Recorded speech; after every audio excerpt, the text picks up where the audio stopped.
Alrighty, great. Well, why don't we go ahead and get started. I want to thank everybody for joining in today for the Washington State Energy Advisory Committee meeting. This is the third meeting where we've been together, though several of you also participated in the webinars that we held in May on the deep decarbonization pathways analysis, and we'll be touching on some of that work today as well. Before we talk about how we want to spend the day today, let me just turn it over to our co-chair, Reeves Clippard, and Reeves just say a few welcoming words today. Great, thanks, Tom. It's good to see all of y'all. I really wish it was in person. I hope very much that your families are healthy and safe right now. I want to remind us that during our second meeting, how important it was for us to capture the unique context of working on the state energy strategy during the COVID pandemic. And here we are just a very short time later, layering on another crisis. And I want to acknowledge the pain and the suffering and the frustration our Black communities are experiencing right now. But for really a very long time, well before this pandemic ever came along. And we must recognize that all lives cannot matter until Black lives matter. I want to restate our purpose as an advisory committee as defined in our charter. We'll take just a moment that we're here to provide independent guidance, advice, and recommendations on the state energy strategy that is being developed, especially helping Commerce understand high-level implications, trade-offs, opportunities associated with the implementation of proposed strategies as they relate to the energy planning goals and principles of particular interest in sectors and regions of the state. And as we do this work, you can see in our documents, we see it organized by sectors, industries, underpinned by technological problems and solutions. We see these bullet lists of work to be done, and you'll see at the bottom of each list, last but not least, the acknowledgement of cross-cutting issues, such as achieving equity goals and how to enable communities across the state to benefit from the clean energy transition. During that second meeting, during a breakout session, someone spoke up, and I wish I could remember who it was so I could give him credit. He called attention to the fact that so many of us in the room come from technological backgrounds, trying to solve technological problems with technological solutions first. And really, we really need to be thinking about people first and these broader, less clear, harder to address cross-cutting issues, or they'll end up being an afterthought and will remain unsolved. So each of us is here today representing diverse interests and communities, and even if you're not explicitly representing Black, Indigenous, or Brown people as a constituency, I'd like to encourage all of us here today to use the hurt and the pain we're experiencing as a lens and as a tool to think through our proposed solutions as people helping people before we move to people building technological artifacts. The equity and the inclusion must come first. Tom, thank you for the moment to just be able to say those words. I encourage us all to do good work, to not fall into old habits, so we can all move forward together. Great, thanks so much. Thanks so much, Reeves. And I'd echo Reeves' thanks for everybody to creating this time among all the other things that are going on right now.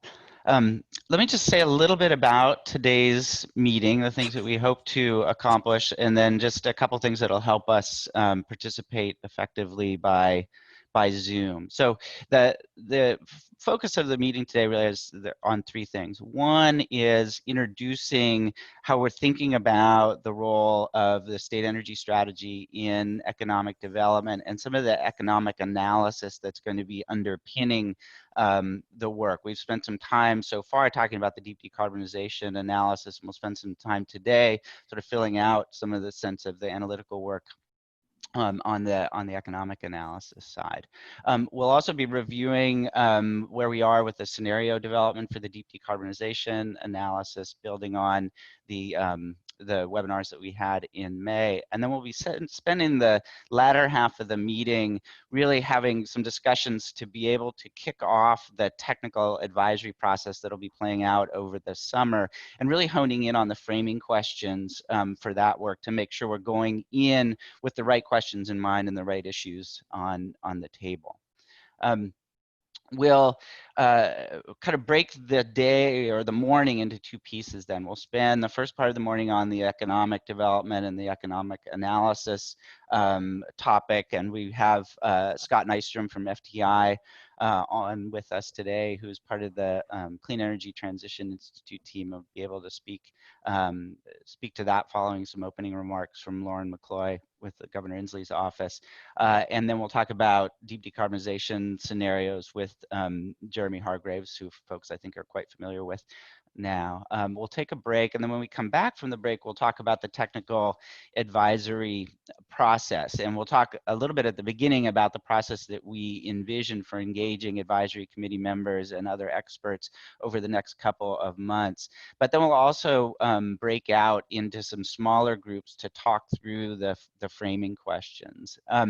The way we're going to do those breakouts is to have them be topically oriented, but not just restricted to particular topics. So based on what we've heard from advisory committee members back from some of our inquiries about what parts of the technical advisory process people would like to be connected to, we've made some allocations of people to particular topics that we'll use for those breakouts. So again, each of those will be kind of oriented around a particular sector, but will also be open to discussions in other sectors as well. So hopefully we've done a good job of getting people connected to the issues that that you are most interested in talking about.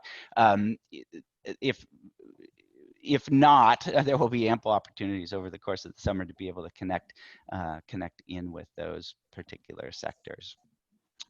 We'll have time throughout the day for questions and answers. If it turns out that we've got more questions than we have time to get to today, we'll talk about how to follow up after today's meeting to make sure to get those answered.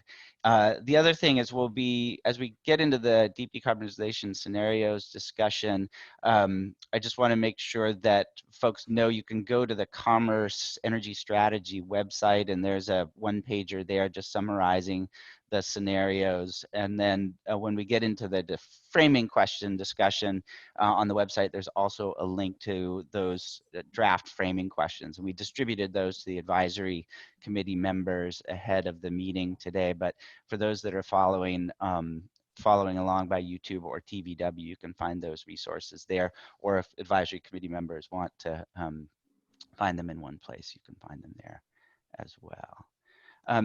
So just a couple things about participating effectively via Zoom today. It looks to me like most people are participating through a web link rather than on the phone, which is great. If anybody is participating via phone, we'd encourage you to connect your phone to the video feed so that we can associate your name and your face with your phone number. And you can do that by just going to that up caret next to the phone and mute button on Zoom.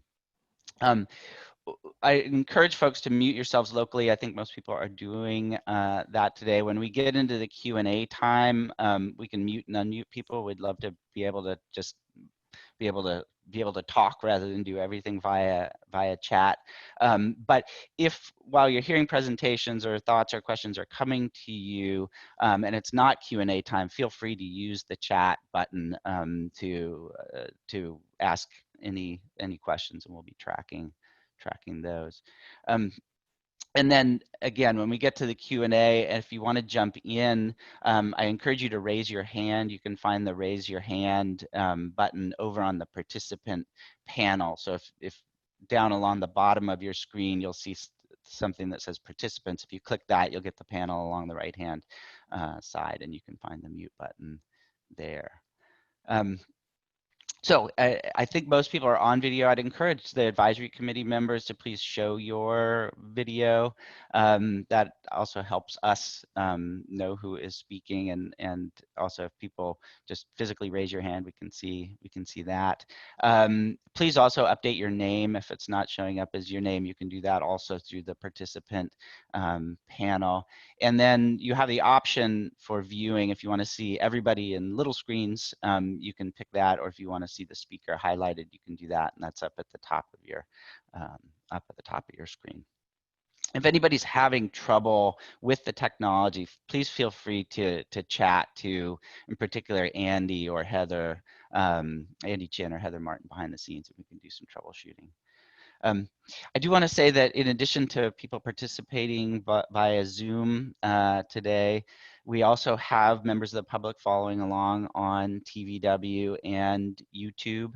We're going to be taking a break from those broadcasts during the breakout sessions, largely for technology reasons, which will happen around 11 o'clock to 11:35 approximately. So those that are following along, that's a good time to take a little break, and then you can come back at 11:35, 11:45 or so.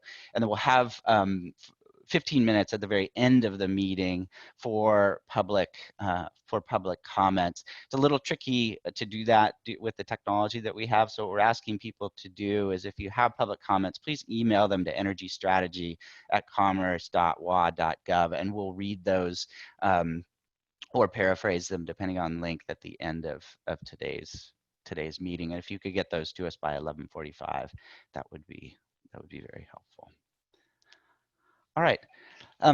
Let's see, with that, why don't we move into a discussion of economic development and economic analysis in the state energy strategy. And I want to start by turning it over to Lauren McCloy with Governor Inslee's office. And I'll also just stop sharing my screen at this point. And when we get into the state energy strategy analytics, Eileen Quigley, I will turn it over, I believe, to you to share your screen, or to Scott.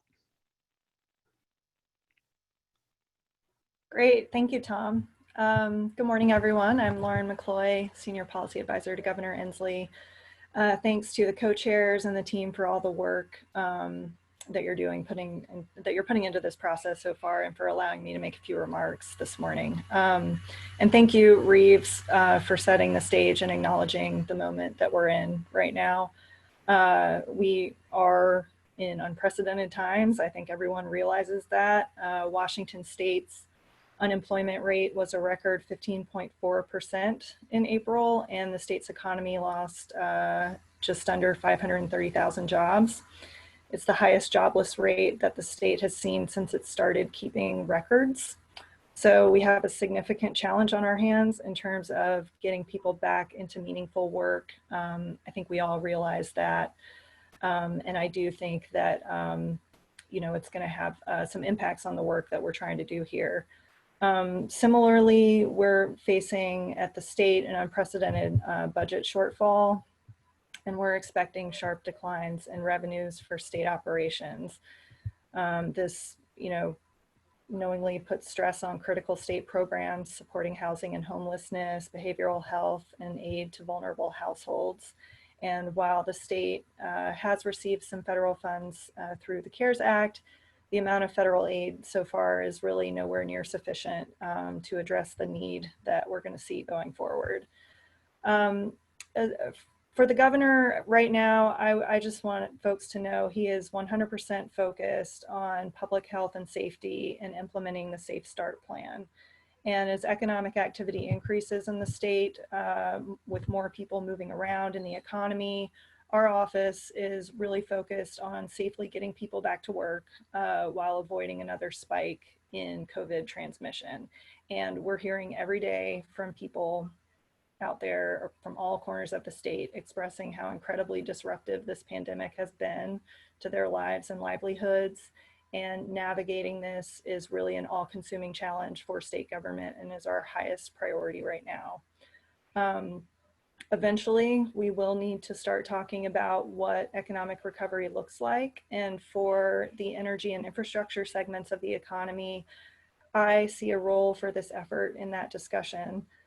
Many of you have already started asking questions about how this process will consider socioeconomic impacts and where that kind of fits in the development of the state energy strategy. And so I'm really pleased that today Scott Nystrom from FTI Consulting is going to give us an overview of the plans for helping us answer some of those questions in this process. Washington State has some experience with the REMI analysis tools that he's going to talk about in the context of clean energy and climate. We have used REMI. We used it in 2014 to analyze the low carbon fuel standard. And then more recently, the Department of Ecology used it to assess the socioeconomic impacts of the clean air rule. So we do have precedents for using that in policy development. And it's a commonly used and trusted model for all kinds of public policy analysis. So I'm really glad that we were able to secure Scott and his firm's expertise for this process. And I think that this part of the work has become even more critical given where we're at right now. The state energy strategy, and Reeves kind of alluded to this, and I think you all know, is focused on balancing policy priorities for promoting and maintaining economic competitiveness, supporting clean energy workforce, meeting the needs of low-income and vulnerable populations, and addressing both urban and rural community needs. And I think as we learn more about the impacts of the pandemic on Washington State's economy, we'll want to consider how the work we're doing here can inform that economic recovery conversation.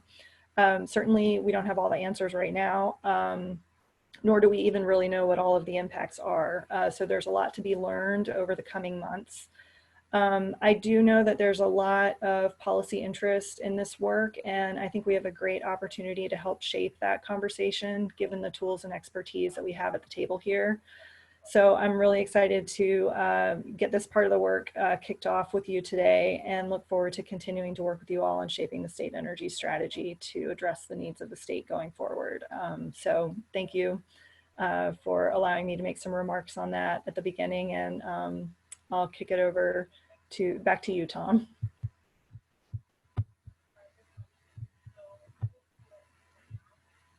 Thanks, Lauren. Great. So as Lauren alluded to, I want to talk a bit now about economic analysis for the state energy strategy. So Eileen, why don't I turn it over to you, Eileen Quigley with the Clean Energy Transition Institute, to introduce Scott, as well as I think some of the other speakers that we'll have today. And then either Scott or Eileen, you can share your screen for the slides. Thanks, Tom. I think I'm actually not going to bother to share my screen. I'll let Scott just start. Since you'd also gone through all of the people who will be speaking, I'm going to be very brief. So good morning to all, and thank you very much for being here today. Thank you, Reeves, for your excellent opening remarks, and also Lauren for the context you're setting. Just before we get started with the agenda that Tom has already outlined, I wanted to take a minute to thank all of the advisory committee members and the many others who have been following along with the technical advisory process for engaging with the Clean Energy Transition Institute team since we met as a full group. Through the webinars that we've done on deep decarbonization modeling and scenario development, we've had several really good conversations with stakeholders about the modeling and the assumptions. And I'd like to encourage you to continue to reach out to us with your questions and your recommendations. I think we're current in responding to all that we've received, but we would like to continue to engage in that dialogue with you over the coming months. So as we've mentioned, today we have the 3 agenda items. We're going to hear from Scott, who's going to explain the models and methodology he's going to use to help us assess the economic impacts of the policies and actions that will be developed through the technical advisory process.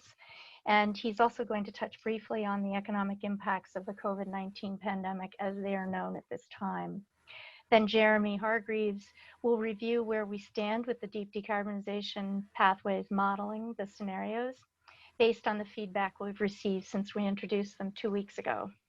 Modeling the reference and central case will get underway after today's meeting, and then the 4 cases that we will run off of the central case will be done in conjunction with the technical advisory process in July and August. And you'll see a process graphic later that Mark Dodon will show how it shows how all of this ties together. After the short break, Mark Dodon with the Clean Energy Transition Institute will walk you through the technical advisory process, and then Michael Lazarus of the Stockholm Environment Institute will lead us into the 3 breakout sessions with the technical advisory process leads. So thank you all very much for your ongoing engagement in this very important process. And I'm going to turn over to Scott.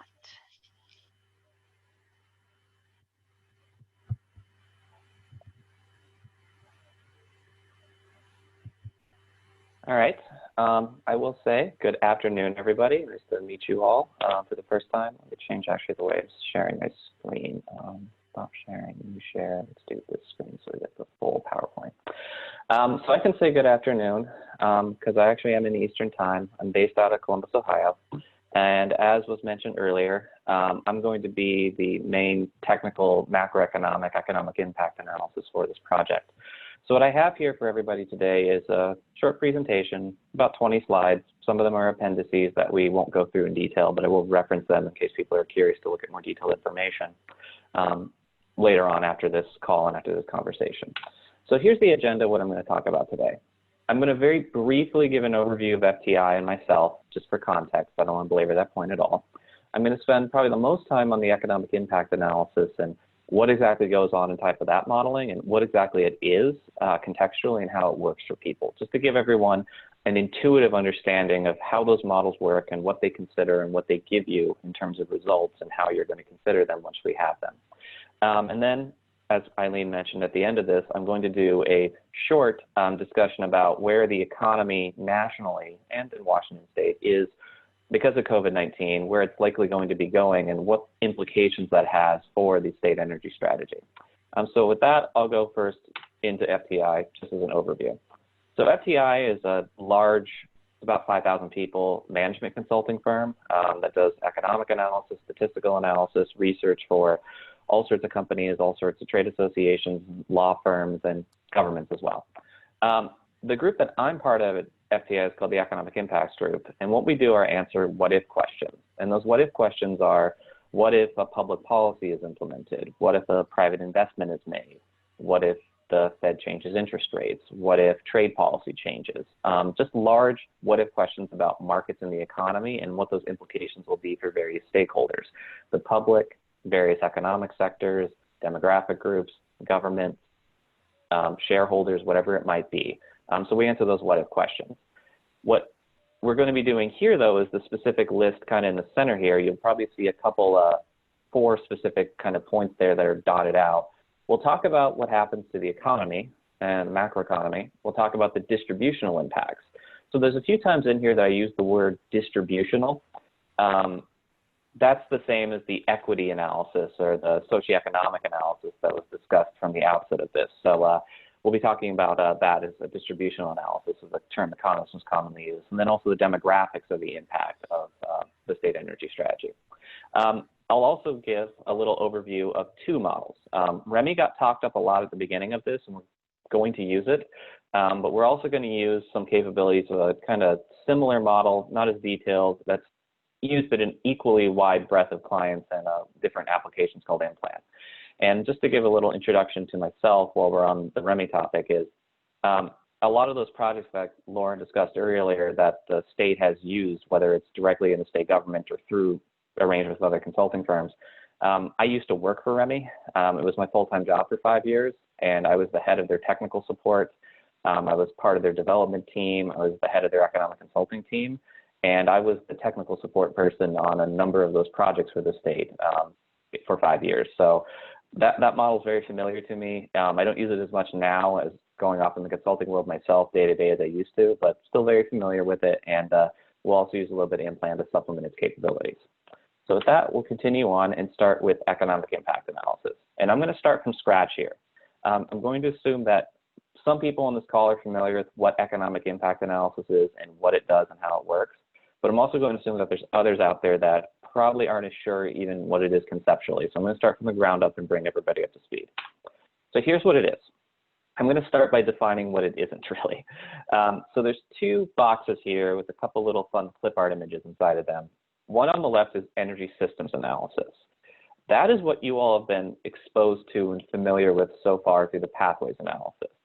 So what that handles is we have an energy system in the state, and it has several different things that it needs to provide. It needs to provide energy for transportation, for heating, for industrial processes. It needs to provide electricity for lighting and everything else. And how is the state's energy sector, the states, the Pacific Northwest, the United States, North America, is going to actually provide that? Of course, one of the big implications out of that process is emissions, which is one of the overall goals here. So what you've been exposed to so far in the scenario development is really energy systems analysis. You've been talking about how power generation is going to look, the transportation and heating and industrial sectors are going to look, and how energy transmission and distribution is going to look. And those are complex models that allow you to ask some very important questions and give you some very detailed results about how the energy system is going to look now and into the future under different scenarios that have different inputs, different implications, and different goals about them. So that's all well and good.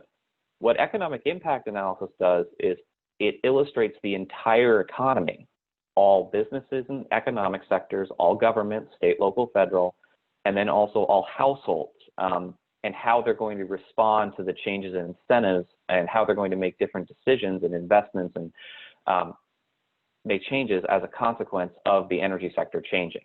So an economic model isn't concerned with energy production and distribution. It's concerned with the economy as a whole. It's concerned with the production, distribution, and consumption of every commodity in an economy.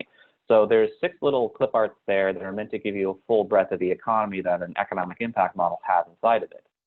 So REMI has an agricultural sector, very important for this. It has manufacturing and several different types of manufacturers. It's not just a monolithic manufacturing sector. It has light and heavy. It has various different commodities and types. It has primary manufacturing. It has finished goods, non-durables, durables, all that stuff.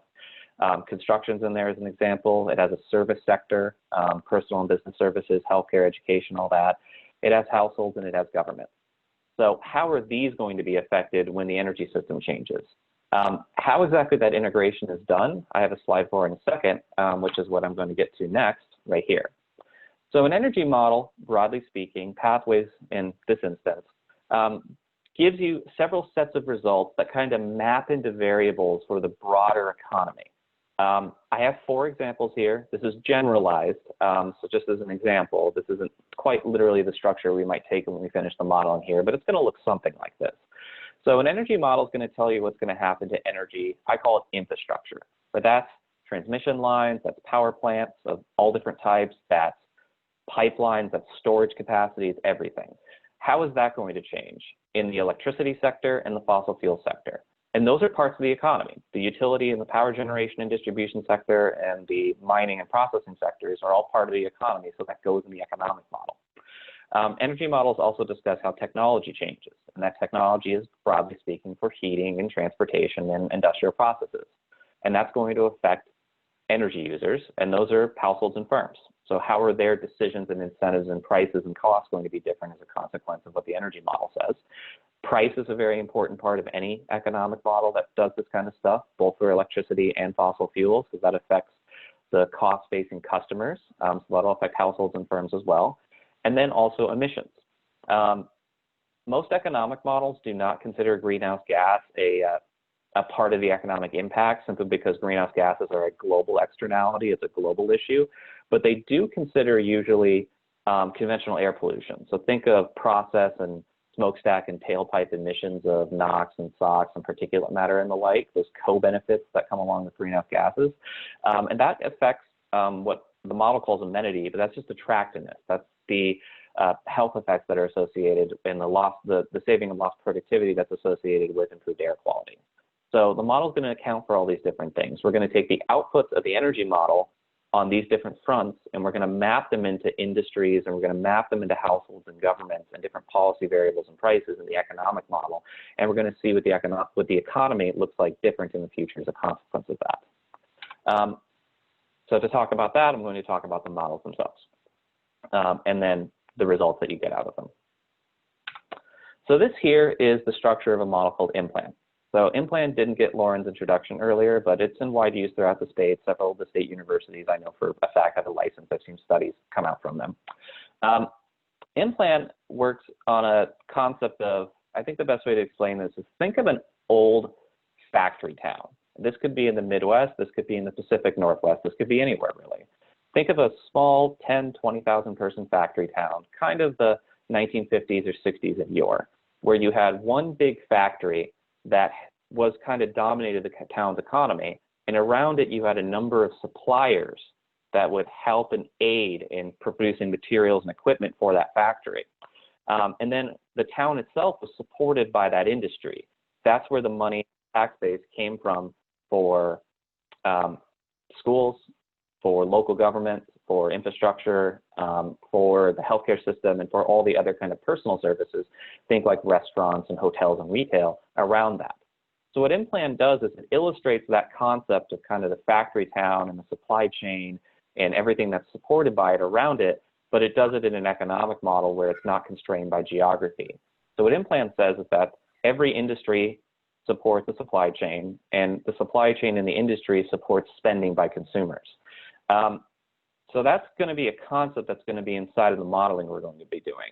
That if something gets built, if infrastructure is invested in, or new manufacturing capacity comes online, or agricultural production expands, it's going to affect its supply chain and consumer expenditures. And that's foundational to the way that this modeling is done. And REMI has the same concept inside of it. But unfortunately, with IMPLAN, it's missing a lot of kind of effects that are important in the short term and with energy. And in order to account for those, we need to upgrade to more of an equilibrium model, which is the aforementioned REMI. So REMI has a 5-block structure.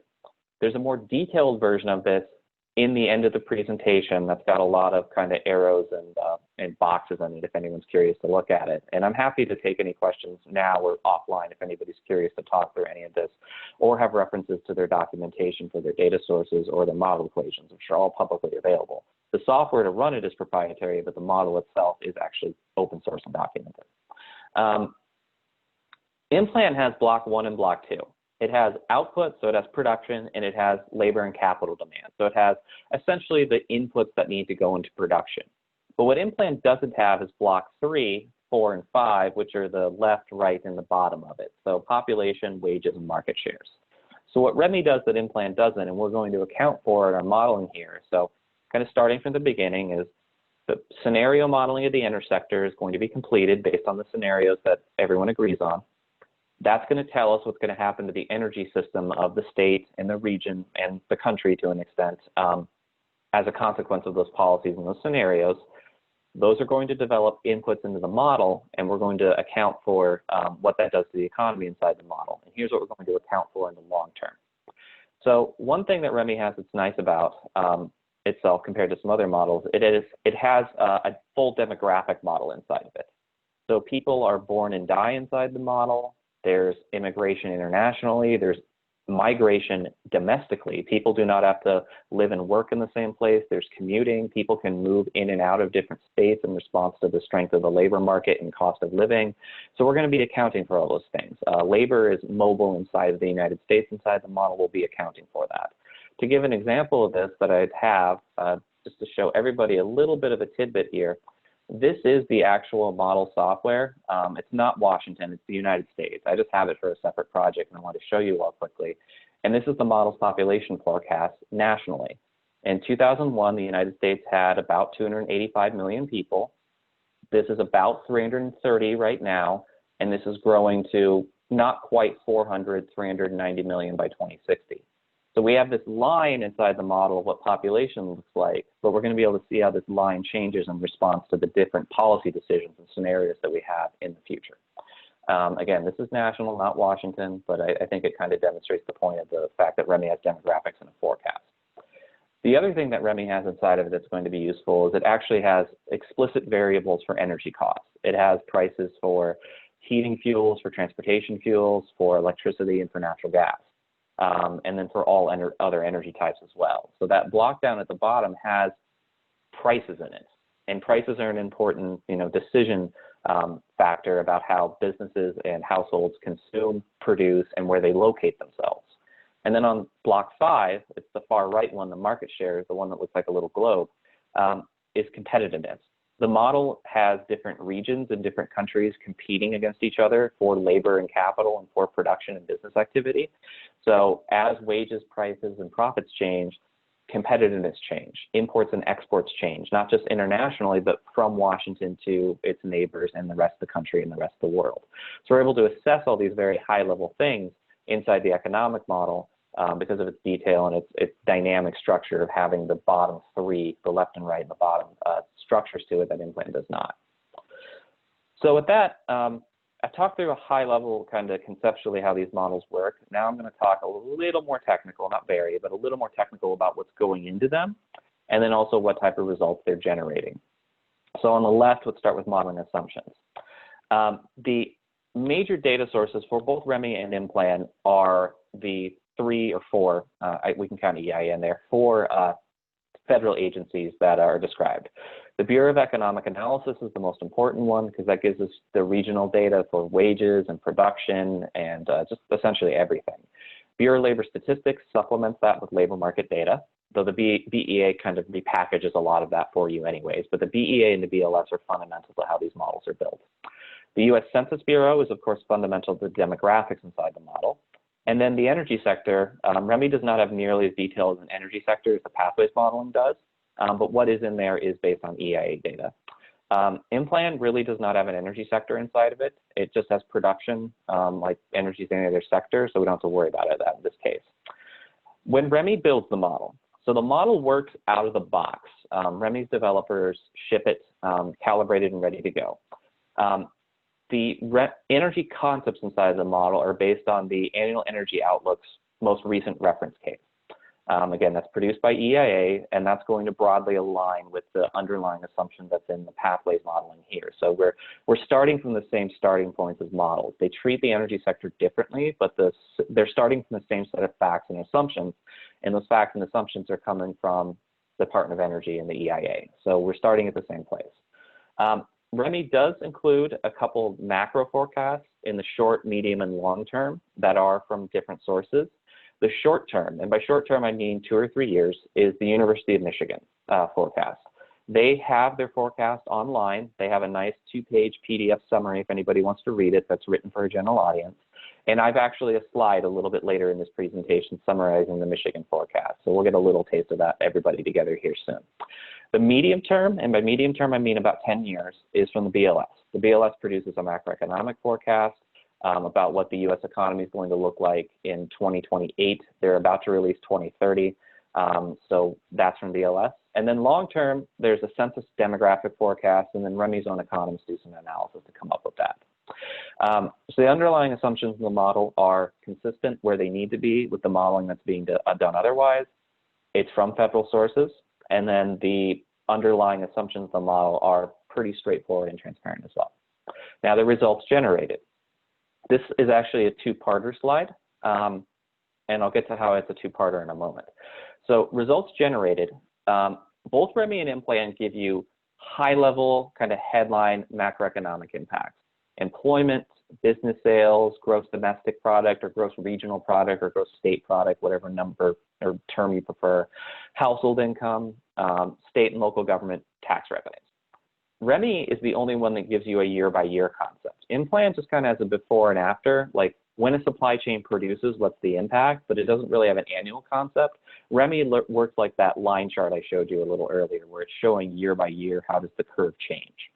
REMI also is the only one that has demographics to it. Now, I'm kind of nodding towards my next slide concept here, where we talk about breaking down these results. So these high-level, overall results are important, I do believe. But as we talked about earlier, the distributional or the equity impacts of this, and there's several different dimensions of this, and that's what the next slide's about, are just as important.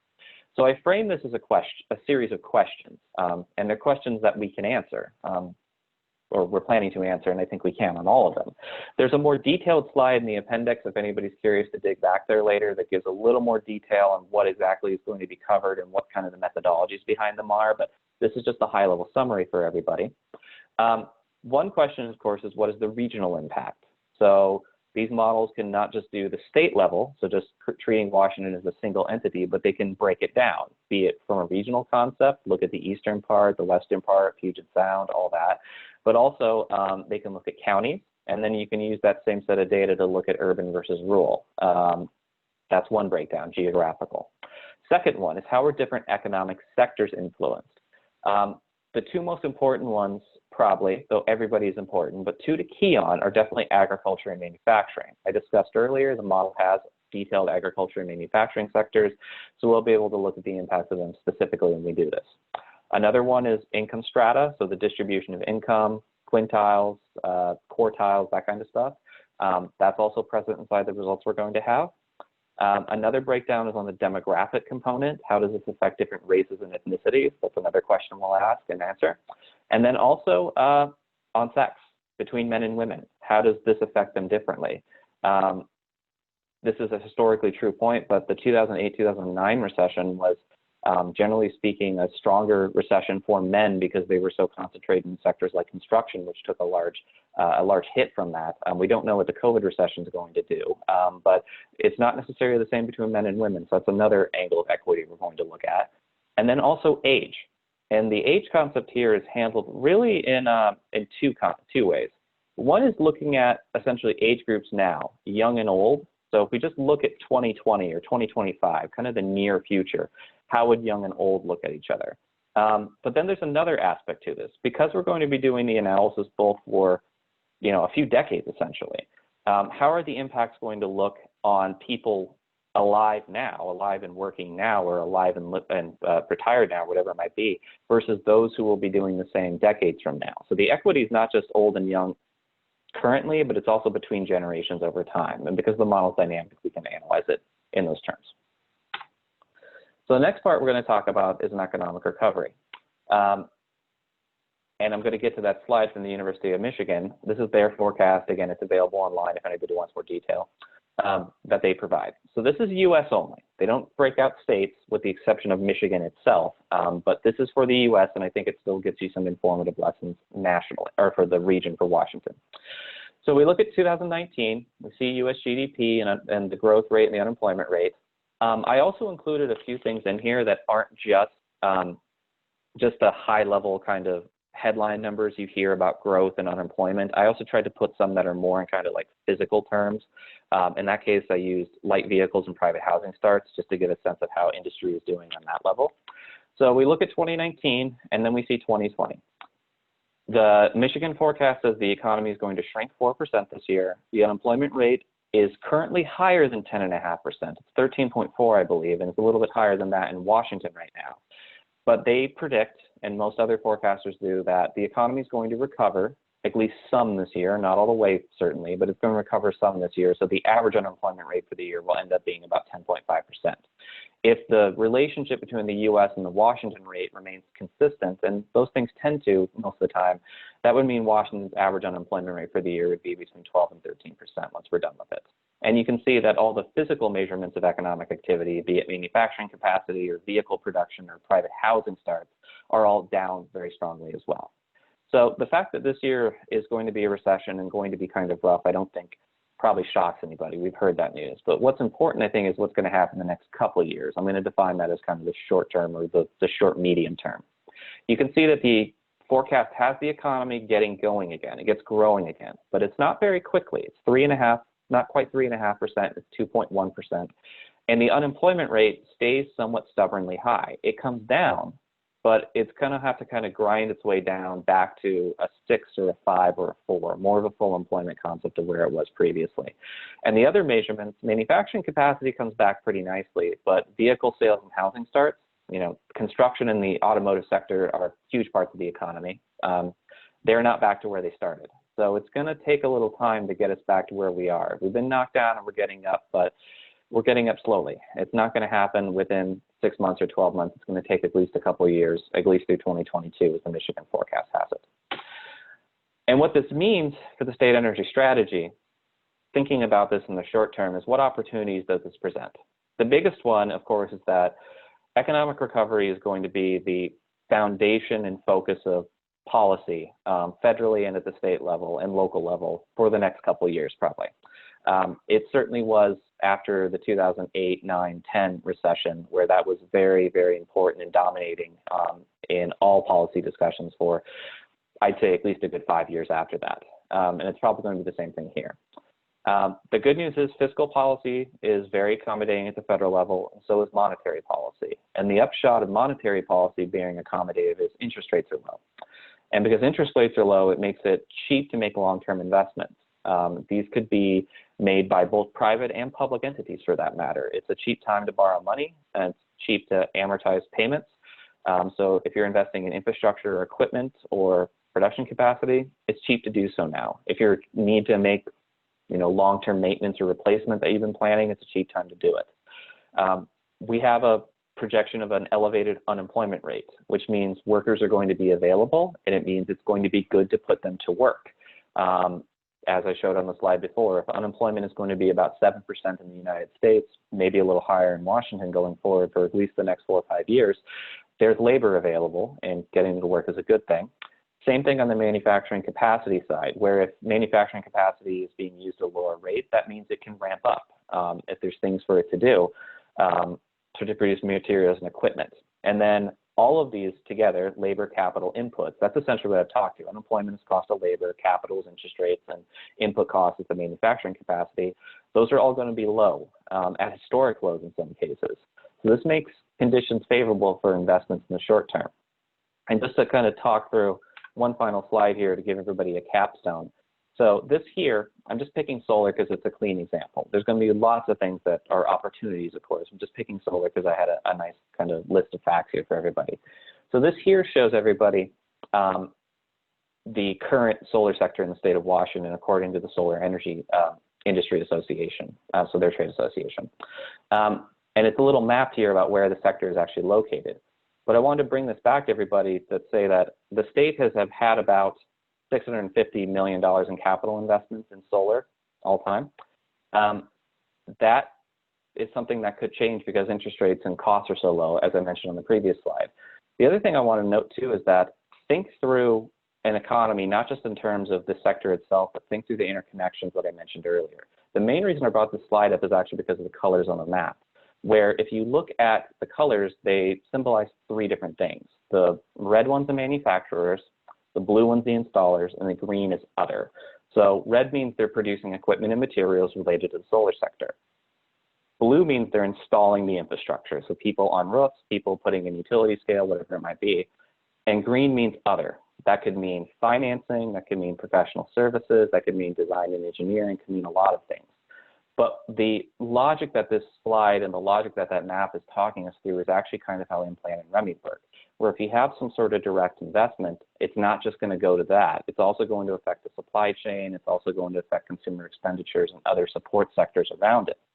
And it's not just going to affect, itself. It's also going to change the state's energy infrastructure. So all these things are going to kind of come together, and all these kind of things in the energy sector are going to change, and all these things in the economic modeling are going to change as well.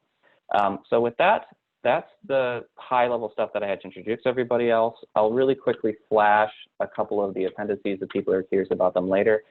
But otherwise, I think it's time for questions. And if anybody has anything offline, there's my contact information. Please reach out. Great, Scott. Thanks so much. Let's see, we've got several questions that have come in through chat during the presentation. So let me run through those, and a couple of them are related to each other. So a question from Nancy Hirsch about is there any Washington specific economic data included in the model? And then Scott Rothland added a follow-up to Nancy's questions about whether the EIA data that is used for the energy outlook, is it national, regional, or specific to Washington? Sure. So when I say federal on this slide here, I mean a federal agency. The data itself from BEA, BLS, census, all that is typically at least a state level, if not a metropolitan area level, if not a county level, and in some cases actually below that. So the Washington model we'll be using is calibrated with Washington data, and the county models we'll be using from InPlan are calibrated with county data for them.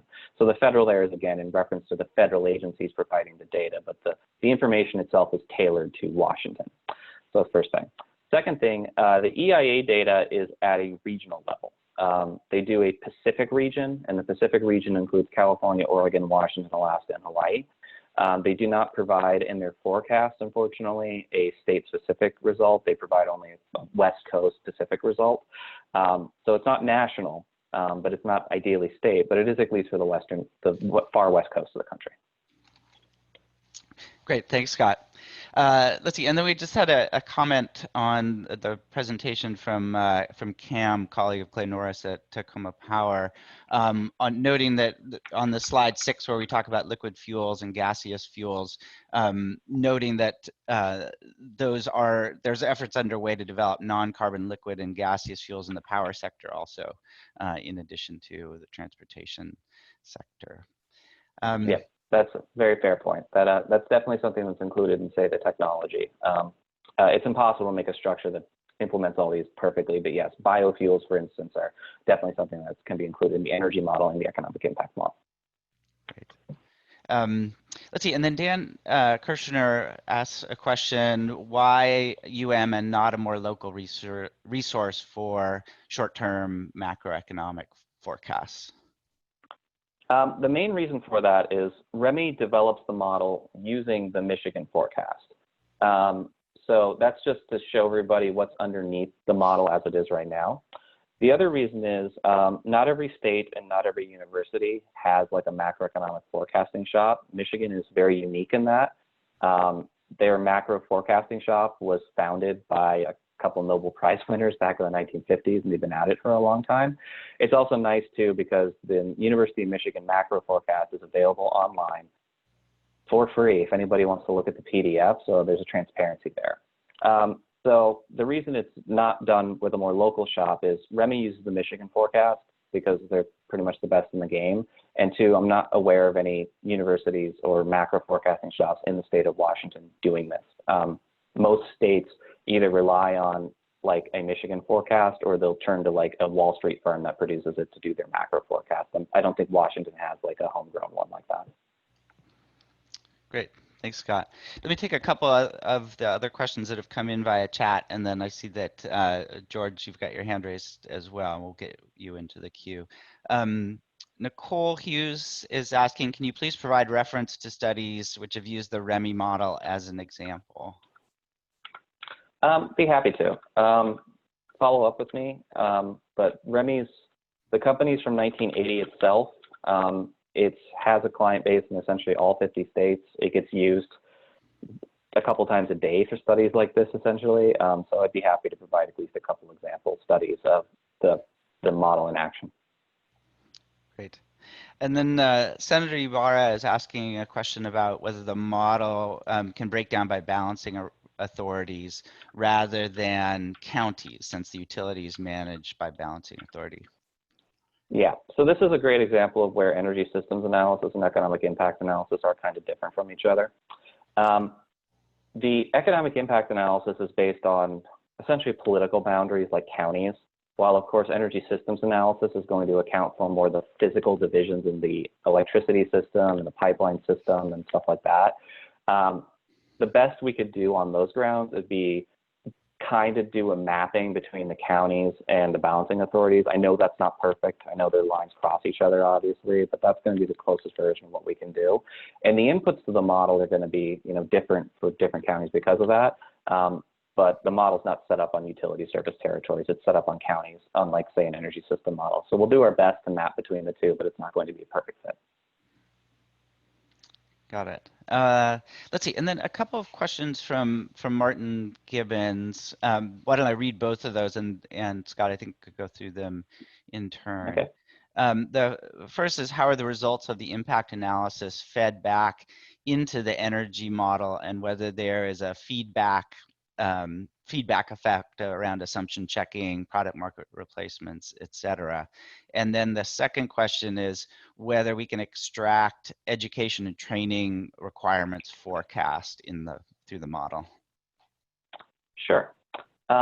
So the feedback issue is kind of a technical discussion and one we are going to explore when we actually do like a first loop of integrating these. Normally, the only thing that an economic impact model might provide to an energy system model is what demand there is, what load needs to be served in the electricity sector, how many VMT need to be driven, whether it's whatever type of vehicle we're using, or how much transportation needs to happen if we're including mass transit, needs to change in the transportation sector or the heating sector, for instance. We'll have to see if the macroeconomic changes and the population changes that are induced by the energy system scenarios cause big enough of a change in the economic impact so they change the state economy enough where you think that doing an iterative loop is really kind of worth it. It may be, it may not. It's usually my experience that the economic changes tend to be smaller than the energy system changes, but we'll see when we get to that point. So it's a good point to bring up. We'll have more updates on that for you later. The other point is education and training. So I'm going to scroll down to this slide here where one of the points here under REMI and IMPLAN is employment. And employment isn't just as an industry concept in the model. So think of everybody, or think of your family and your friends. You can kind of classify your job in two ways, and this is the way the federal data does it. You have an industry. Mine's professional services. I work for a consulting firm. A lot of you work for industry, or you work for the state or localities, so you'd work for the government sector or the related utility sectors and the like. But another way to classify your employment is your occupation. What do you do day to day is really where the training thing comes from, like what occupations are needed throughout the economy. So for instance, somebody with an engineering degree could work for lots of different firms. They could work for utilities, they could work for manufacturers, they could even work for service firms. Professional service firms and banks hire engineers as well. Somebody with a trade degree could work for a construction firm, a manufacturing firm. They could work on maintaining real estate infrastructure, all sorts of things. So the model just doesn't look at the results and the impacts by industry. It also looks at it by occupation. So what types of jobs are created and what are the impacts in different types of jobs and what are the needs there. So I didn't have employment distinguished in the slide as being by industry and occupation, kind of those two dimensions. But that's how the results are going to be set up. And with the occupation results, we can make some nods and analysis towards the question that you had. Great, thanks, Scott. Let me go to George Kahn. George, you've got your hand raised, and it looks like you're unmuted. You want to just? Right, thanks. Yep. So I might have missed this. So early on in your presentation, you were referring to greenhouse gas reductions. And I think what you said was that you didn't look at it except for the impacts of air pollution and other local issues. So much of Washington's energy policy, almost all of it, is based on the achievement of certain greenhouse gas reduction goals. Almost every policy that we've been looking at has been passed into law, been done by the executive branch, is driven by the achievement of certain greenhouse gas reduction goals, which are always looked at in terms of how are we going to get there, how much it's going to cost, and what are the trade-offs. So I'm wondering if you could explain how those kind of economic issues are considered in this model, or if they're not, how do we use the model to better identify what policies are economically advantageous for the state given its goal to reduce greenhouse gas emissions? Sure. So this is an important and kind of technical point, but I'm happy to discuss it. So this is about how the models map into each other. And the energy system model, as we mentioned, is going to have results for greenhouse gases. That's one of the main points of this, of course. The point here is that the economic model itself doesn't have really a direct impact from saving greenhouse gas emissions because it's a global externality. It's a global issue. There's not something specifically beneficial to Washington State by saving those emissions to only Washington State. So as a consequence, you can't say that if Washington reduces its emissions, that this would lead to certain mitigation of certain climate effects, because we don't know what the rest of the world is necessarily going to be doing. So it's still part of the analysis. It's still coming out of the energy system analysis, and it's still an important part about this. but making the leap that if Washington saves emissions, it's going to have XYZ climate mitigation effects is not something that this modeling typically does. Can I quickly just ask a follow-up? Sure. So I appreciate that answer, but I think I would challenge that many of the policies that Washington State has put into place and many of the reasons for those policies that have been stated during various hearings and sessions and actually in the implementation of these programs has to do with the impacts of the contributions of the state of Washington's greenhouse gas reduction targets to climate reduction.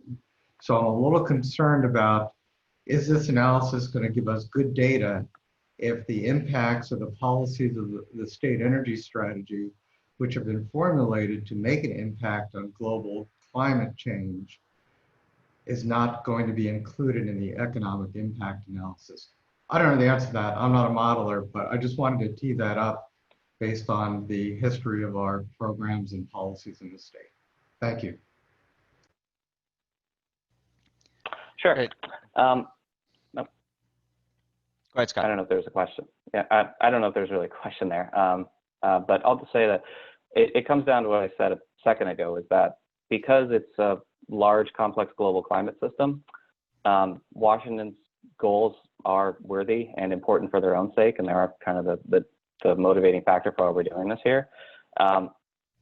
But we can't necessarily link one-to-one that Washington reduces emissions and therefore the global climate system changes substantially to the point where some negative effects that were anticipated in the future don't happen as a consequence. So I've never really seen anybody try and model it like that on the regional level. I always get asked this question whenever we're talking about any state or any region that does this kind of thing. And the answer is always the same, because the scale of the greenhouse gas emissions are so large globally. And what Washington is doing is focused on the local level, that you can't make a one-to-one tie there. That's significant that you can include in the economic structure. Okay, thank you for that answer. All right, let's see. There are a couple other questions that have come in via chat.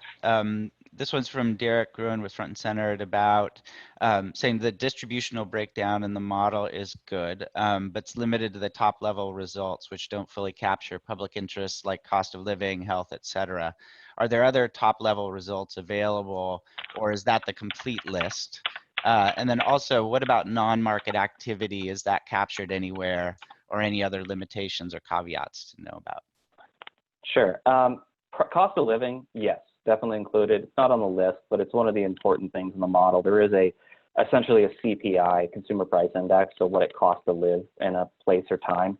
So that's included inside the system. Non-market activities, so uncompensated work, so volunteering, time spent caring for family and friends, all that kind of stuff, isn't really present in these models, and that's true of any modularity analysis we're looking at, and that's because DEA, BLS, census, and them don't track it. So that's a caveat that's fair to include, that when we mean macroeconomic, we mean the federal definition of it, which is pecuniary economic activity. Pecuniary means related to money, so it's compensated. But there are other things, like you mentioned, that are uncompensated or volunteer-based that aren't in this model or any other model and won't really be accounted for here. But again, cost of living definitely will. Great, thanks, Scott. And we've got probably about another 5 minutes or so for questions, and we've got about 3 or 4 in the queue. So I think we're probably good. Let's see. So here's a question from Clay Norris. It says, you may have addressed this, but will the model accept input from pathways? Yes. The whole idea of this is that pathways, comes up with a couple scenarios. We map outputs from pathways, which are essentially the blue ones here, into variables in REMI and INPLAN, which are the gray ones here. And then we see what the economic model says, what the implications of the energy system would mean for the broader economy and for certain sectors and for cost of living and for different populations, all the things I talked about a few slides after this one. So yes, that's the idea.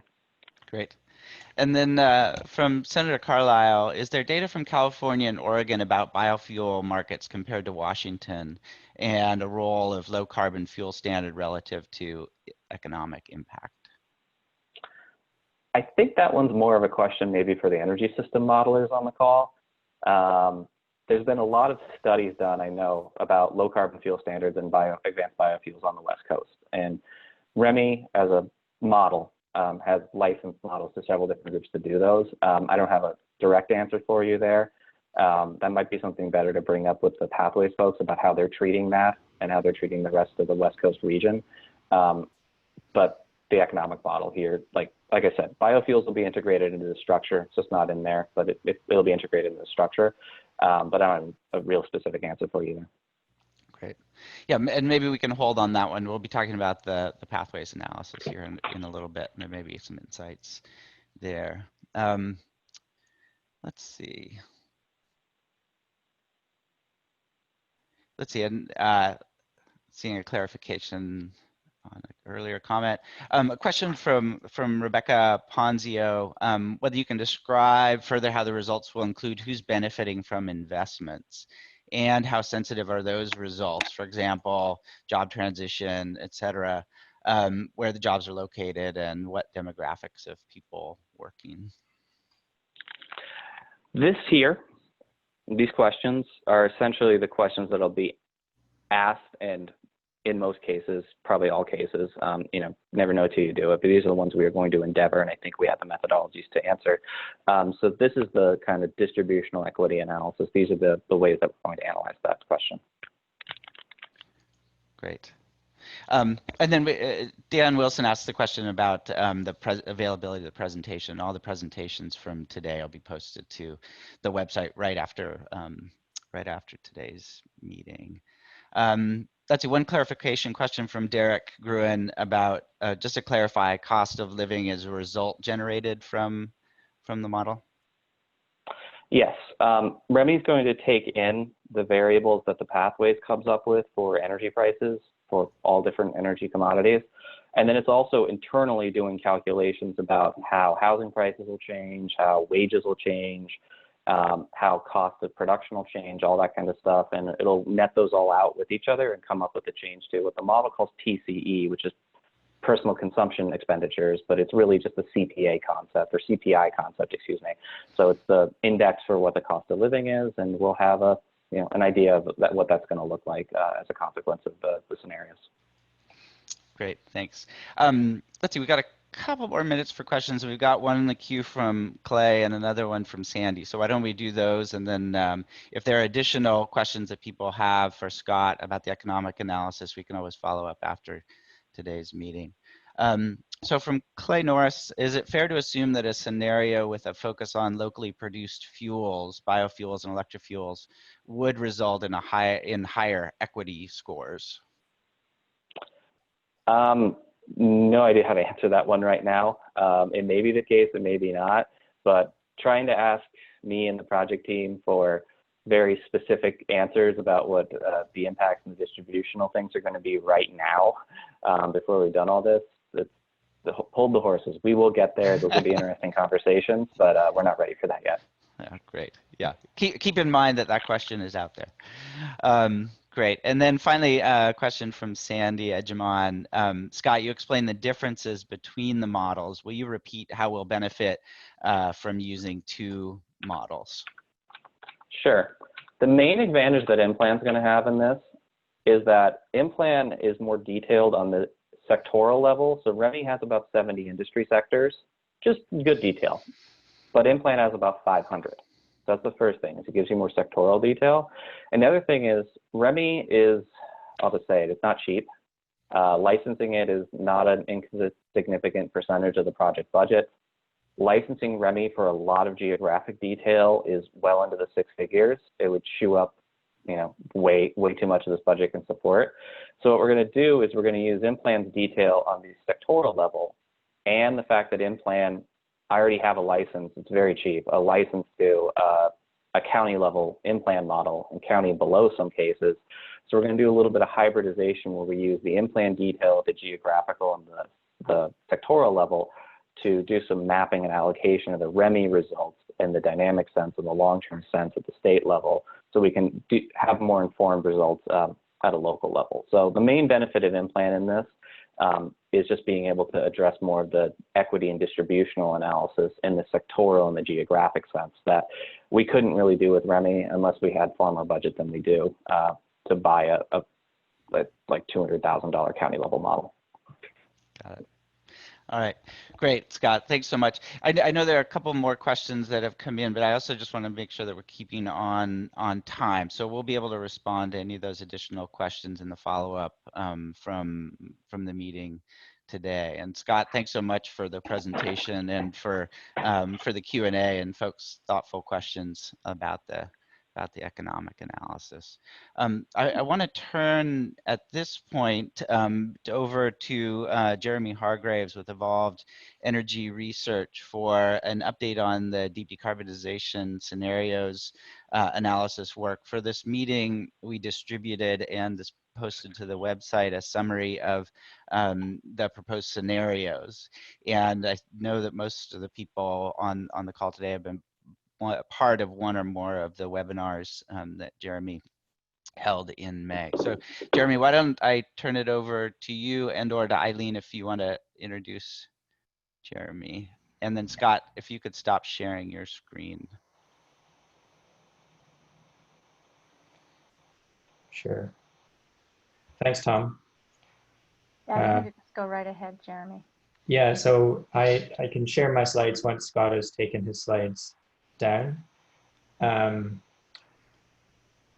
He may have just left for a moment. So in the interim, there was a couple of questions that came up in that last section that I think that I could add a little bit more color to.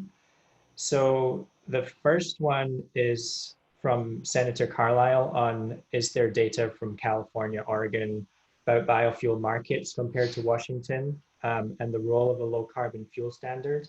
So in our model, we are representing the potential for biofuels in many different states, really every state in the US, and the opportunity for importing fuels derived from those biofuels into Washington state. And the import pathways are represented by transport costs that are either pipelines or other mechanisms of importing those fuels.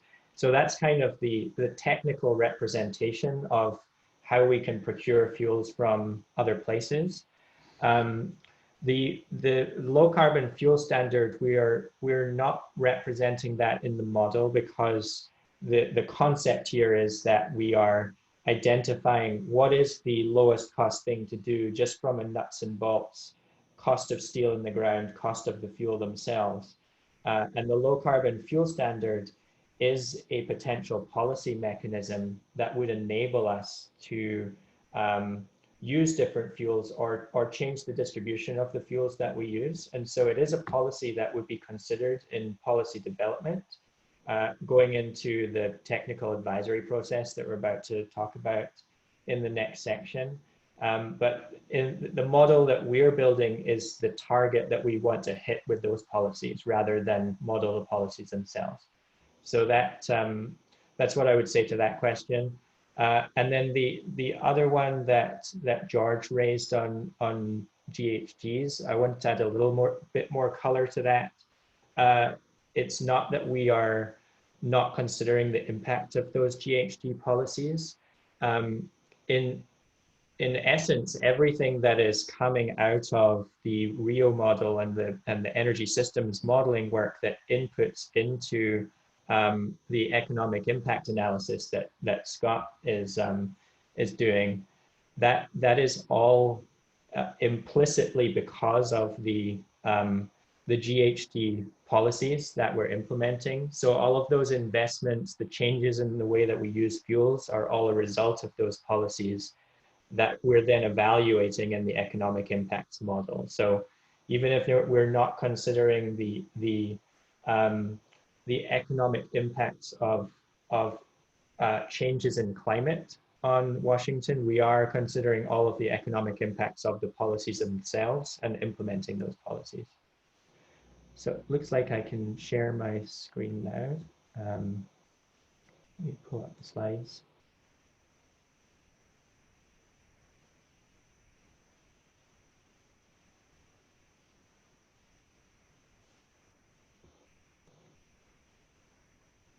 So can everybody see my slides up on the screen now? Let's see, Jeremy, it looks like we're seeing No. kind of a very small piece of your slides, or I'm seeing an odd, yeah, they're expanded in some Huh. odd way. How about there, now? Yeah. that's much better. Thank you. Yeah. Okay, perfect. And see if I can turn my camera on here as well. Okay. So in this section, what I want to do is just talk through the decarbonization scenarios as we've developed them through this last month. And it's really a review of the material that was covered in the last webinar. So a lot of people will be familiar with this. It's a good discussion to have before going into this next section on the technical advisory process, because the scenarios themselves and the results of the deep decarbonization modeling is framing up what these pathways look like going to achieving our goals in 2050 and the goals prior to that. And so they're providing that context that allows us to look at near-term actions, near-term policy in the context of what we're trying to achieve. How hard should we push in different sectors?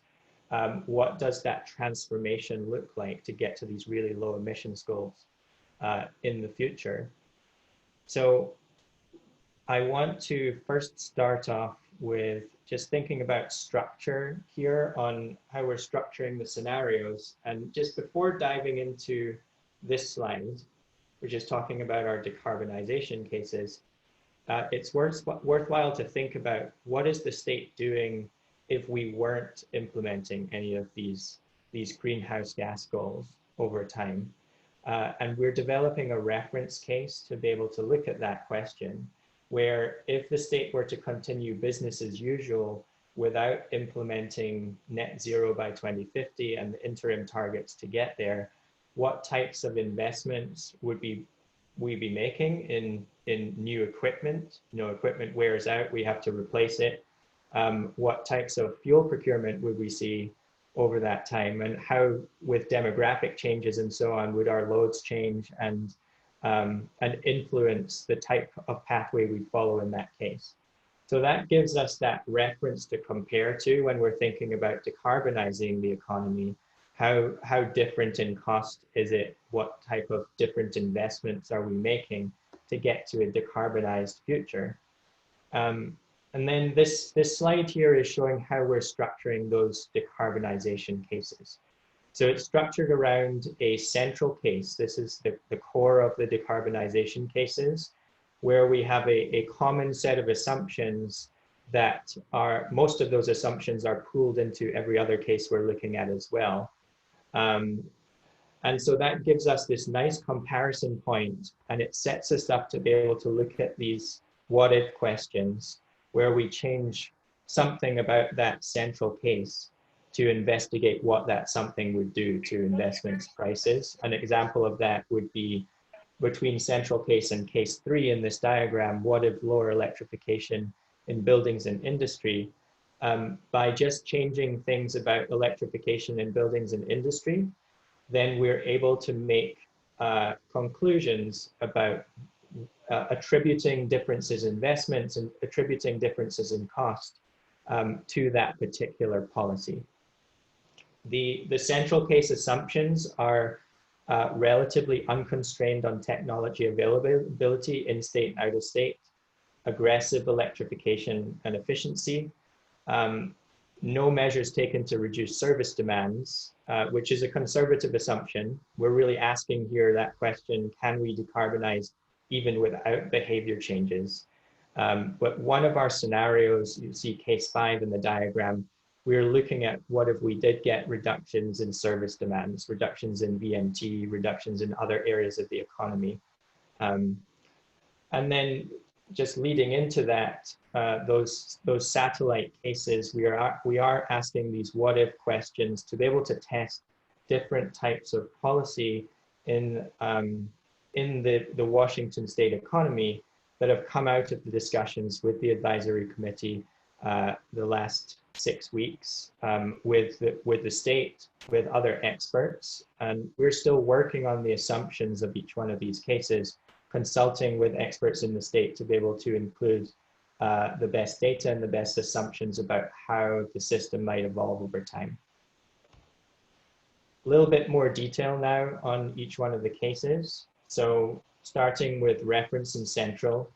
In the reference case, we are assuming no emissions constraints beyond what we already have, or no emissions constraints in Washington, but we are holding existing policies such as CETA, the things that are on the books right now.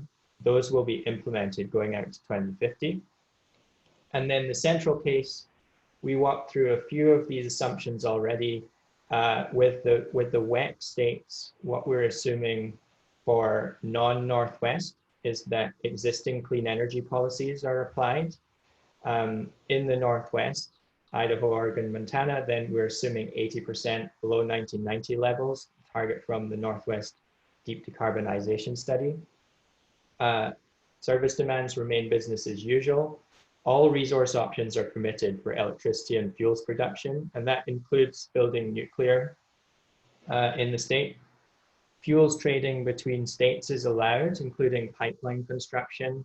For biomass, we are using the DOE billion-ton study for biomass potentials in various different states.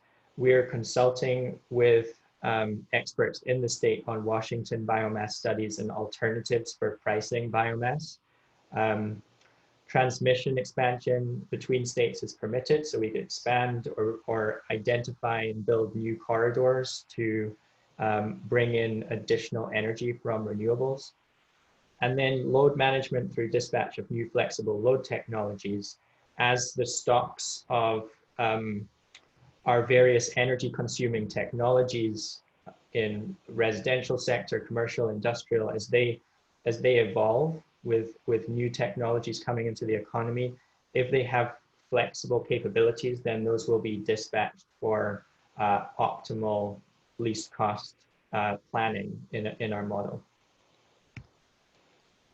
There's two low electrification cases.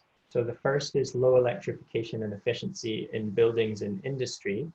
And this is giving us that opportunity when thinking about how far do we push, what sorts of measures do we implement in the buildings and industrial sectors. What are the benefits of pushing hard on electrification and efficiency? So in this case, we're looking at slower action. Basically, the assumption here is we take our central case with all those same assumptions in it, and then we transition in efficiency and electrification at a slower rate. So we get to a lower level by 2050 and look at what the impacts in alternative investments for decarbonization and total cost look like.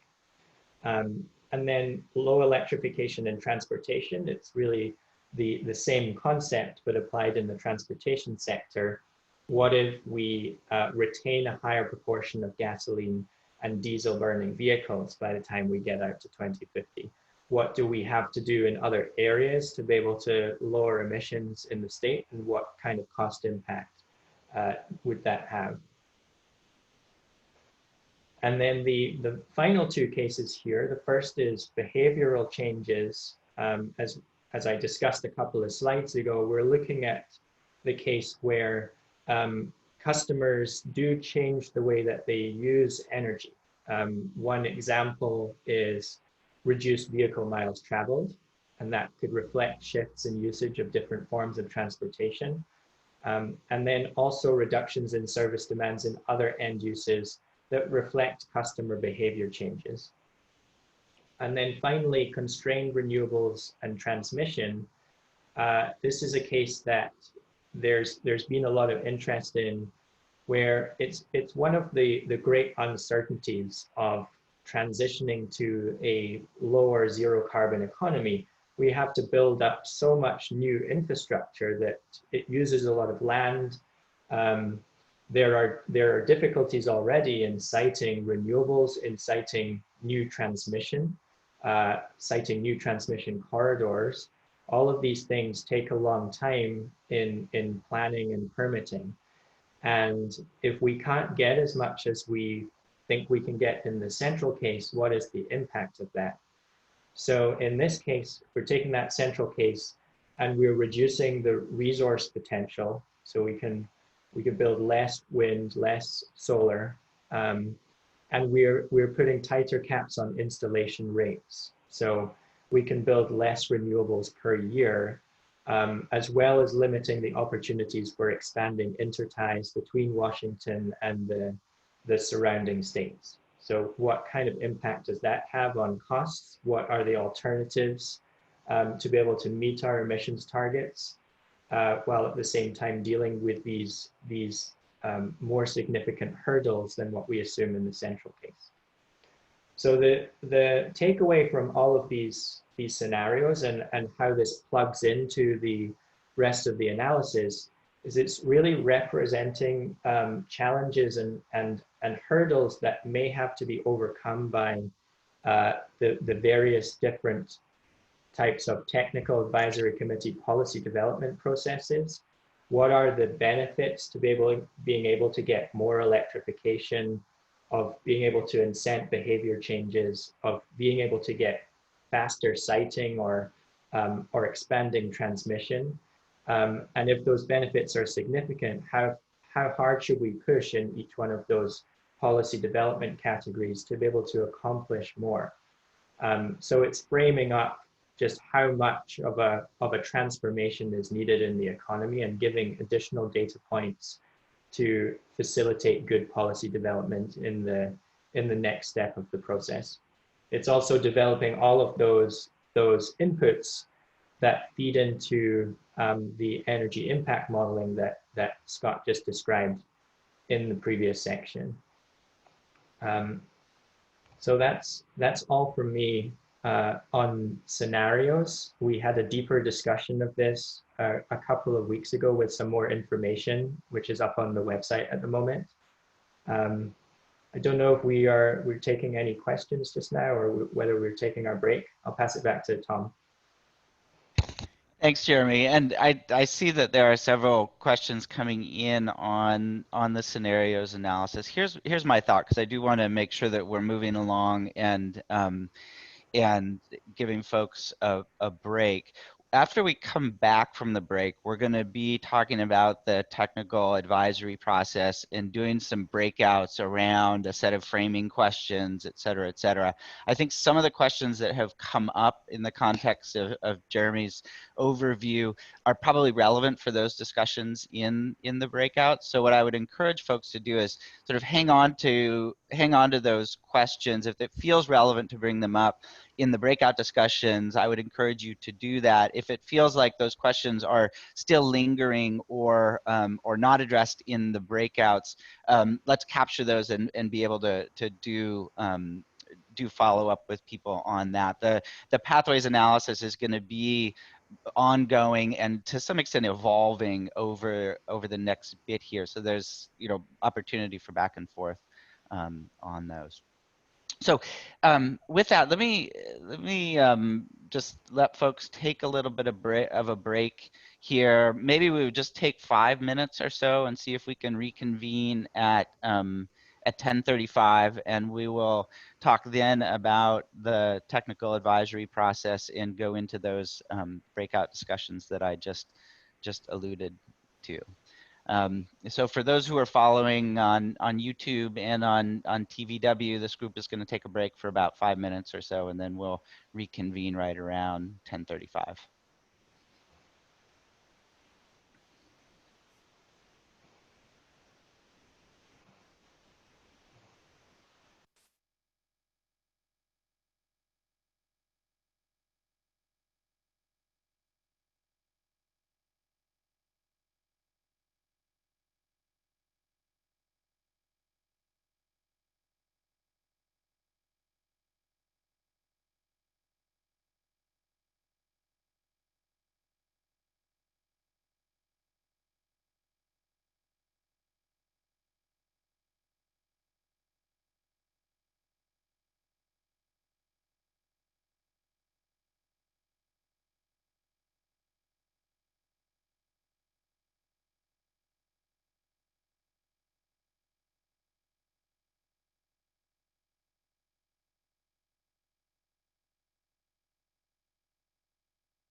we spoke about the technical advisory process last time. We've evolved the approach to that. Some since we met, we've reached out to you to see how you want to be involved in what sectors. Many of you have responded to that. We put you in touch with the sector leads. So as we begin the effort, we'll be engaging you more, which I'll talk about in a minute. So what I'm going to do is just sort of recapitulate the purpose and focus of the technical advisory process, talk a little bit more about our approach to both identifying and assessing policies and actions and how you can contribute to that, and how you're engaged in that, how we expect to engage you, what the output of this will look like as we currently envision it. And then I'll turn it over to Michael to talk about the framing, set us up for the framing questions and the breakout sessions.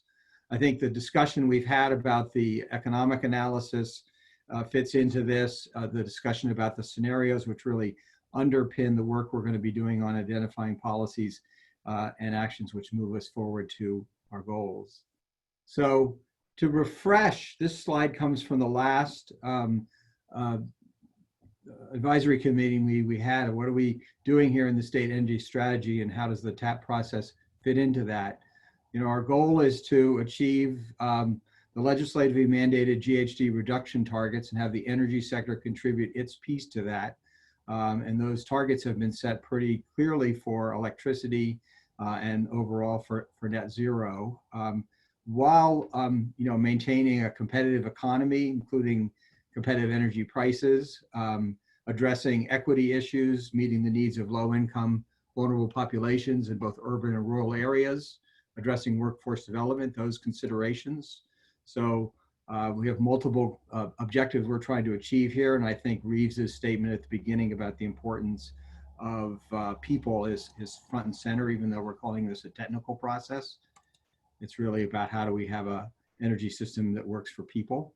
So we're going to be coming up with a roadmap of sectoral and cross-cutting actions that move us forward to achieve those goals.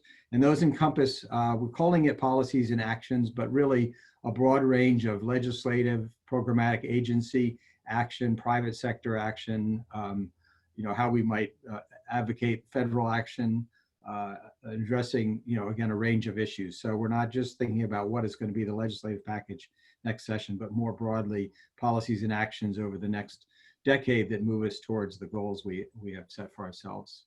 And again, we want to emphasize that in the TAP process and throughout this whole effort, we're looking for that creative, positive focus on how do we find solutions that get us moving forward, where we can work together to get solutions to meet the decarbonization goals and the competitive and equity goals that we have. So the process itself is focused on the policies and actions piece of this that support, that will be the basis for the state strategy. So the scenarios sort of tell us what needs to happen. And as we look across the central case and the scenarios, we'll be able to sort of dial in on a range of things that we need to have happen between now and 2030 and then beyond. And then the policies and actions are what we're going to do to get there. So that's really the basis for the state energy strategy elements. We're going to be, the process engages subject matter experts, including advisory committee members or specialists from your organization in this process. And it also is likely to include practitioners from, say, the clean energy sector who are involved in, you know, implementation. So we're looking for those experts to help us provide input on what options to consider, and then help characterize and assess those policies and actions in terms of their effectiveness, their efficiency, the feasibility, how they address equity and achieve our goals there, what their impact is on different communities, what are some of the trade-offs or potentially unintended consequences of those. So we bring a certain amount of expertise as our team to this, but we're looking to engage you and other experts that you may be referenced for us, but also we look to folks in the state government and outside state government and people really across the country who've worked with some of these policies and actions before to help us think through what could be effective in this state strategy. As we all know, we're focusing on 4 sectors, and we're going to do breakouts by sectors and look at questions across all the different sectors. But throughout, there's cross-cutting questions and issues and cross-sector issues that both, from a sector perspective and then through other efforts that we'll put together examining how to, address those cross-cutting and cross-sector issues and the solutions there. We've started with defining the framing questions and key issues, and that's really the focus of today. From there, we identify and are really, just in the beginning stages of saying what policies and actions address those, act as solution sets for those, and then how do we group those together maybe into packages or suites of policies and options that together will help us meet the criteria that we'll look at in a second and really amplify on the slide before about what our objectives are here. All of that will provide the basis for developing draft strategy recommendations to bring to the advisory committee, but ultimately our job is to set forward a set of recommendations to Commerce. So the output of this process will be policies and actions that, again, the big three: put us on a path to meeting clean electricity and emission reduction targets by 2030. There's a milestone for 2030, and then we're on our way towards 2050. That improve and sustain our economic competitiveness and all the dimensions of that, and that facilitate the equitable transition, including workforce development and historically disadvantaged and disproportionately affected in rural communities. Criteria that relate to that and are particularly topical now is how does this plan and the strategy support recovery from COVID-caused economic downturn, and that's where Scott's work will help us with that.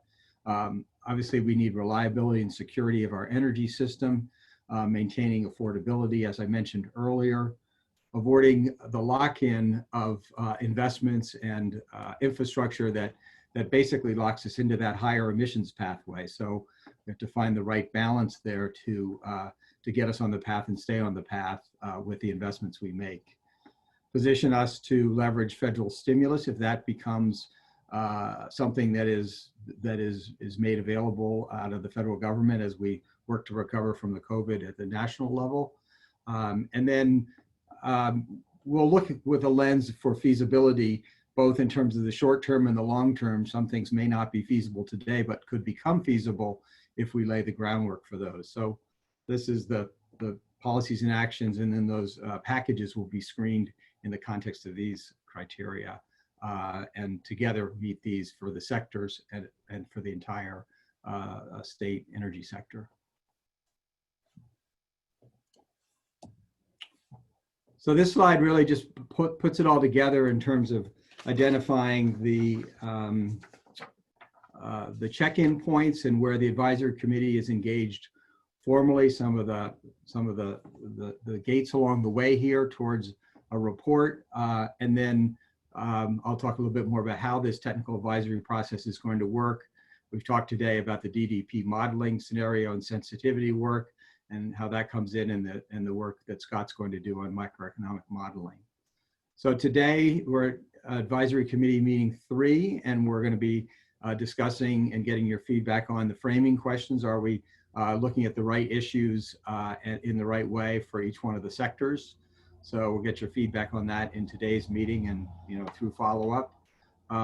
We're working on the background documents which frame up the issues, including the questions, but also include a summary of what legislation and policies are already in place and what are some of the activities that are referenced elsewhere in other states that may be of use to us. So those are in process, and we hope to have them completed by the end of the month and distributed to the advisory committee members as well as the public, and sort of inform each one of these sector TAP processes. The central case that Jeremy spoke of earlier will be the first case out of the modeling that will be presented, I think, in a webinar format in early July. That will give us at least some insights into sector-specific sort of levels and results and insights that inform some of the sort of types of policies and actions and the level of ambition that we need to be considering. That will also be amplified later during July and maybe early August by the results of the sensitivities and the scenarios, which will be presented as they become available.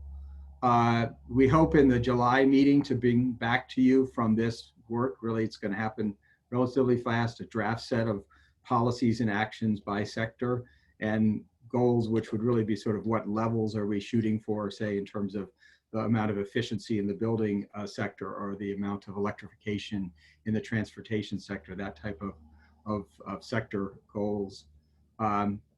Share that with you, get your feedback, and then bring back draft recommendations in the late August meeting, and that ultimately leads to the report and our recommendations to Commerce and a public process.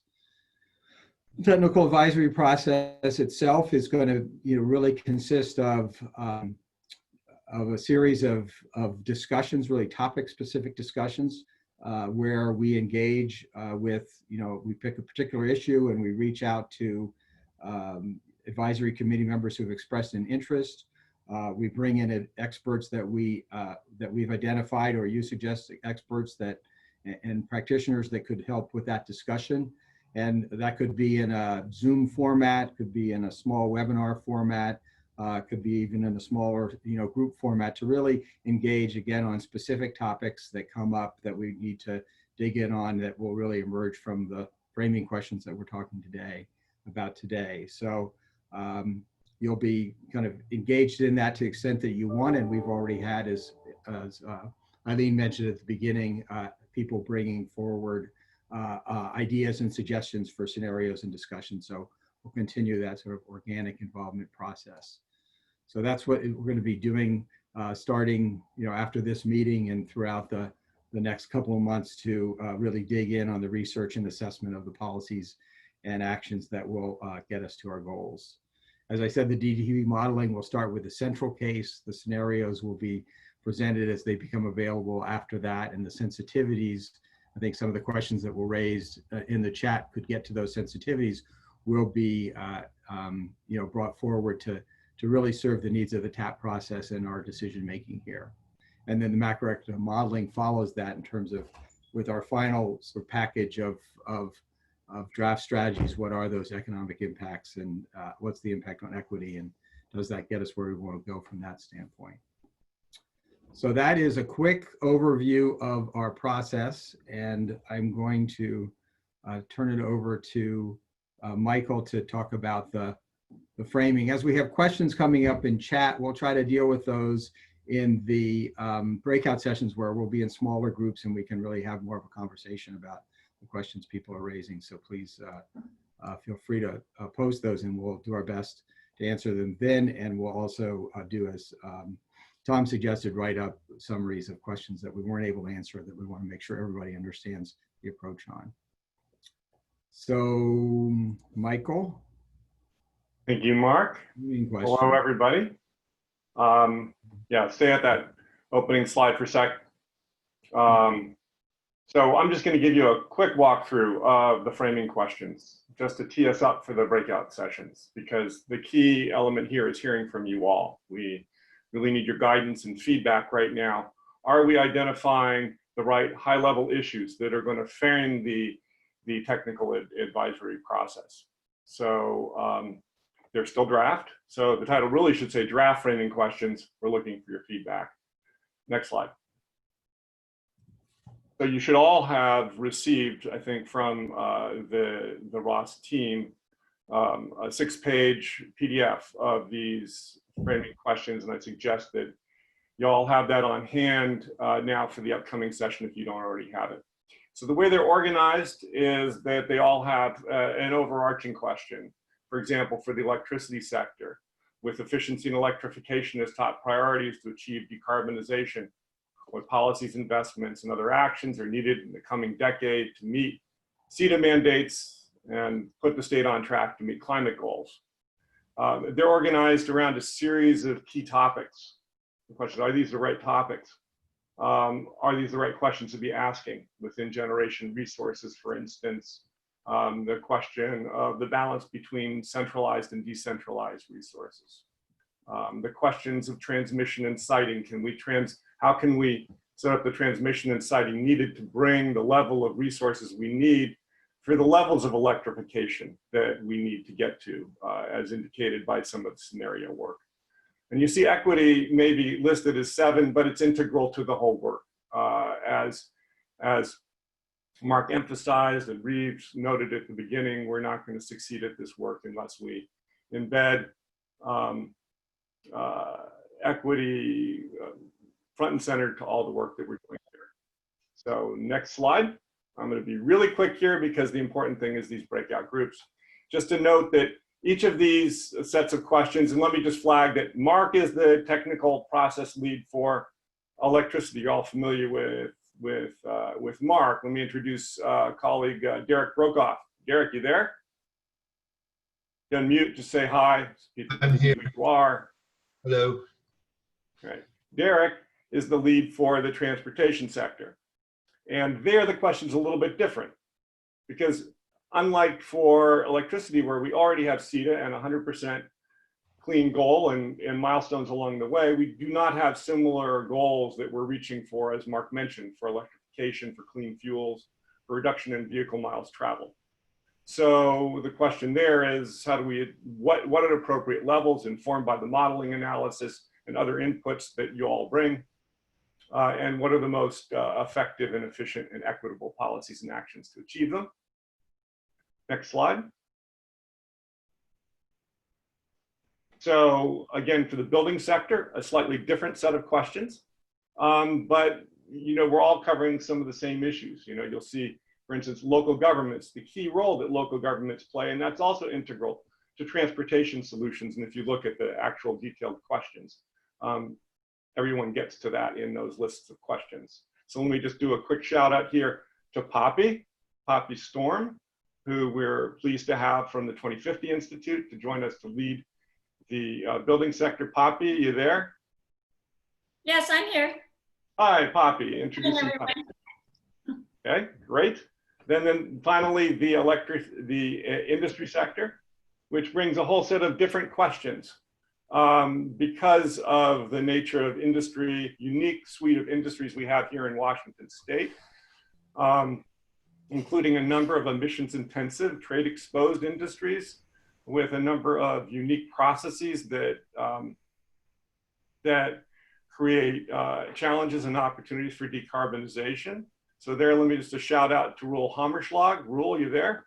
Yeah, I'm here. Hello, everybody. Okay, introducing Roel again to y'all. Roel is going to lead the industry sector. So let me just turn at the end here to the questions we're going to be asking in these breakout questions, in these breakout sessions, which is, let us know, are these questions that you see in this handout, are they identifying the key, broad, high-level issues that should be addressed within each of these TAP sectoral groups? And remember, we're also going to be addressing cross-sectoral as well. And what modifications, specific modifications and additions would you suggest? What resources should we be consulting? What experts should we be bringing to the room? And if time permits, we'll also, during the sessions, get to any particularly promising policies and actions that you think need to be considered as we move forward. So with that, I'm going to turn it back to Tom, and in we go to breakouts. Great, thanks, Michael. Let's see if Michael or Mark, if you want to stop sharing your screen, there we go. And let me just let me quickly share mine for a little bit of the logistics here on the breakouts. So what we have done here, we'll be going into 3 different breakouts, and they're going to be topically oriented, but not topically limited.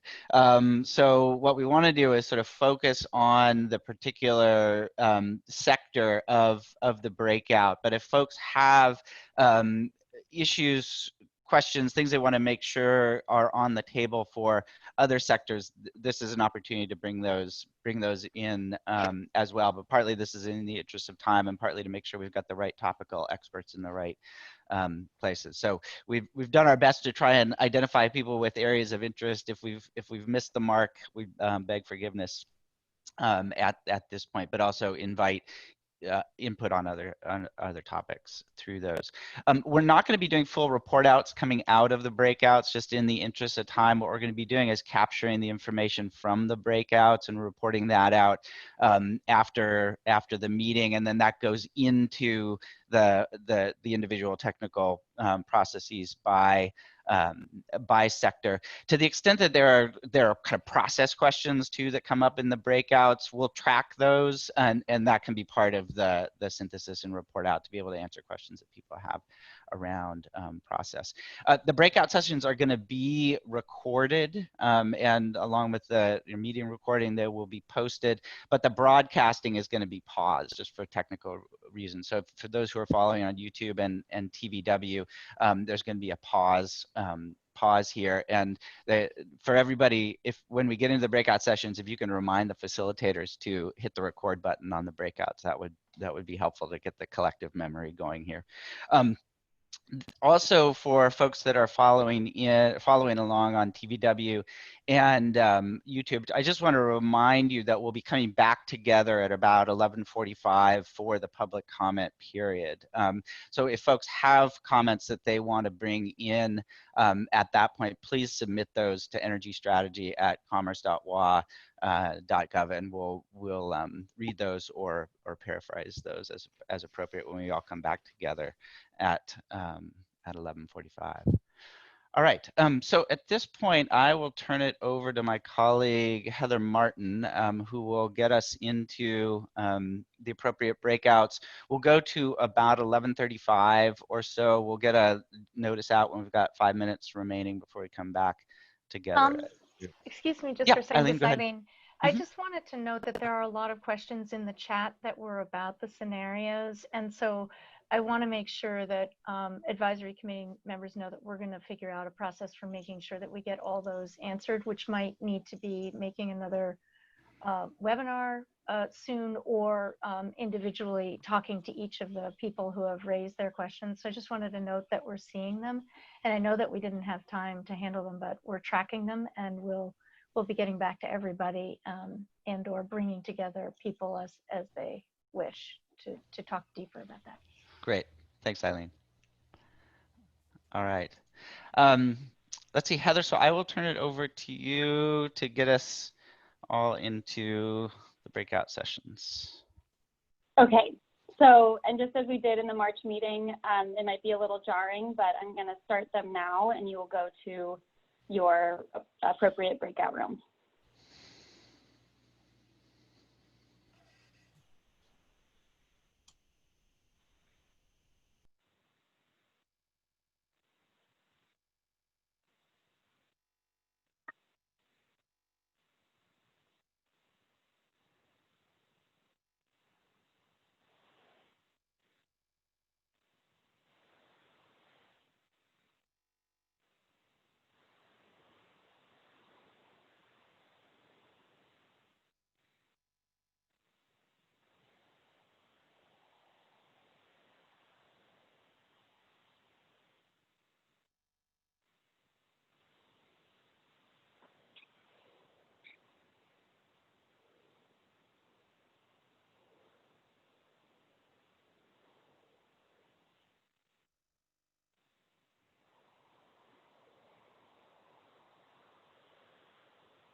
So for the people, John and Alex and Katie, Jason,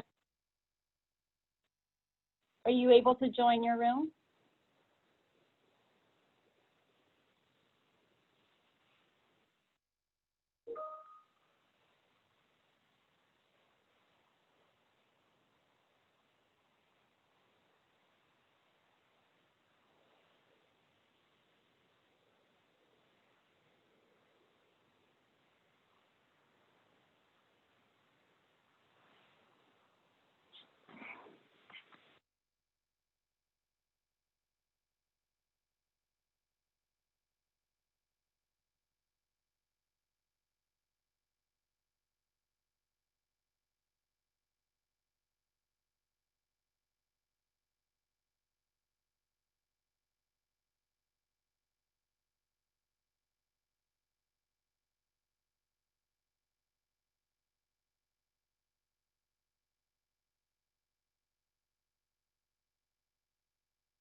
It's so jarring. Yeah, everyone take a deep breath. That always feels like traveling through hyperspace involuntarily from one universe to another within the Zoom multiverse. So I have can take a we moment. adapt this? Can we adapt this technology for when we actually come back to in-person meetings? Get to send each other into random rooms and It would save a whole lot of time on the transition between one meeting and another. and no long goodbyes. The counter just starts clicking and you've got to go. Great. Well, thank you, everybody. I was in the transportation discussion, and it was highly informative, very focused, and made a very good use of what is inevitably not enough time. I hope the discussions in the other breakouts were similar. There are some next steps I wanna run through before we move into the public. The public comment period that'll start here in just a couple of minutes. But before I do that, I maybe just turn quickly to Mark and to Michael and just see if there's any key highlights, not topically from your sessions, but anything relevant to kind of next steps and follow up from this meeting that we should put on the table. Just needing to make clear how all this great input and feedback, there's just a lot of resource that we need to direct to this. So just quickly cap that. Keep the momentum. Yeah, and we had a lot of topics to cover and ran out of time, so we want to set up and be very clear about the process for folks to send additional comments in, and some people had a lot more detail to add by email, so we can capture that and bring that in under each of the topic areas. But we got a lot of great input on electricity and began at industry, and it's very helpful to have to hear from you as to where you feel like we need to dig in, and that certainly became clear, as well as more richness to the topic areas. Great. Thanks, Mark and Michael. And I would echo that from the transportation session as well. So let me just run through some of the kind of next steps and follow-up items that I'm tracking here. So number one is that the presentations, the recording, and the summary from this meeting will be up on the Commerce website. We'll make sure that advisory committee members know when that goes up, has the links to those materials. Number two is there are clearly some areas where we need to be following up from the discussions and the questions from today. So one thing I'm tracking is on the framing questions, getting back out to folks about a way to provide additional comments and insights into those, especially where people were in discussions but had thoughts about other sectors. We'll put our heads together on the best way to do that in an efficient way and get that input from folks to follow on the breakouts that we just had. Number two is reflecting on the deep decarbonization questions that came up earlier. There are still questions there. We will put together a Q&A from the meeting today. As Mark alluded to in his presentation, there's also going to be a webinar in July on the deep decarbonization analysis, which is an additional opportunity to get engaged on that. But I would encourage people, not just on the deep decarbonization work, but on anything that we've gone through today, to follow up with questions.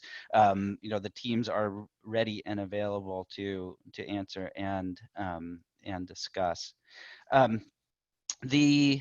Let's see, a few more things. On the technical process, we have heard from several people about which of these kind of sector discussions you want to be engaged in. I would extend that invitation out to others who haven't gotten back to us now that there's a better sense of what the process is gonna look like. For those who've identified their interests, I think the next step beyond the kind of refining the questions piece is going to be to share the framing document around that particular sector. And then the topical leads who we've identified in the meeting today will be following up with interested folks about the specifics of that. that process. And then I think you've all gotten a message about rescheduling our July meeting to later in the month. We're targeting July 23rd in the afternoon. Now, the reason for rescheduling that was just to make sure that the technical advisory process had enough legs at the point that we all got back together again to be able to look at that, that evolving body of work, and for people who've been engaged in, a particular sector being able to see what's happening in the other sectors. So thank you all for your flexibility in scheduling. And then I guess the last thing to say is Nancy and Reeves earlier in May had distributed a memo that included a revised charter that had the COVID-19 statement from our previous meeting in that. We haven't heard anything back on that, so it sounds like that is probably fine, and we'll be posting that, that charter up to the website to take the place of the draft charter. All right, I think we do need to move into the public comment process, and I would start that by thanking folks who've been following us on YouTube and TVW and have submitted comments. I'll turn it over to my colleague Andy Chin, who's been receiving messages. Andy, to you to either read what has come in, or to the extent that needs to be paraphrased, doing that. Okay, thanks, Tom. Can you hear me? Good, okay, thanks. So we have about 4 public comment messages that have come in during the course of our discussion today. First is related to state energy strategy public participation and hearing the discussion and Q&A. This is from Brandon Housekeeper at Puget Sound Energy. Just wanted to let us know, it's disappointed in the process used by Commerce for the broader public viewing and participation, highlighted by today's meeting where public presentations were made by consultants, but the Q&A was deferred to the breakout sessions that the public was not allowed to access. While PSC has a representative on the committee, it's important for the broader group to be able to hear the discussions even in the breakout group sessions, especially to answer questions relative to the presentations and materials. Technology is available to allow for better public participation in this effort. Commerce should better provide this opportunity in addition to the recordings.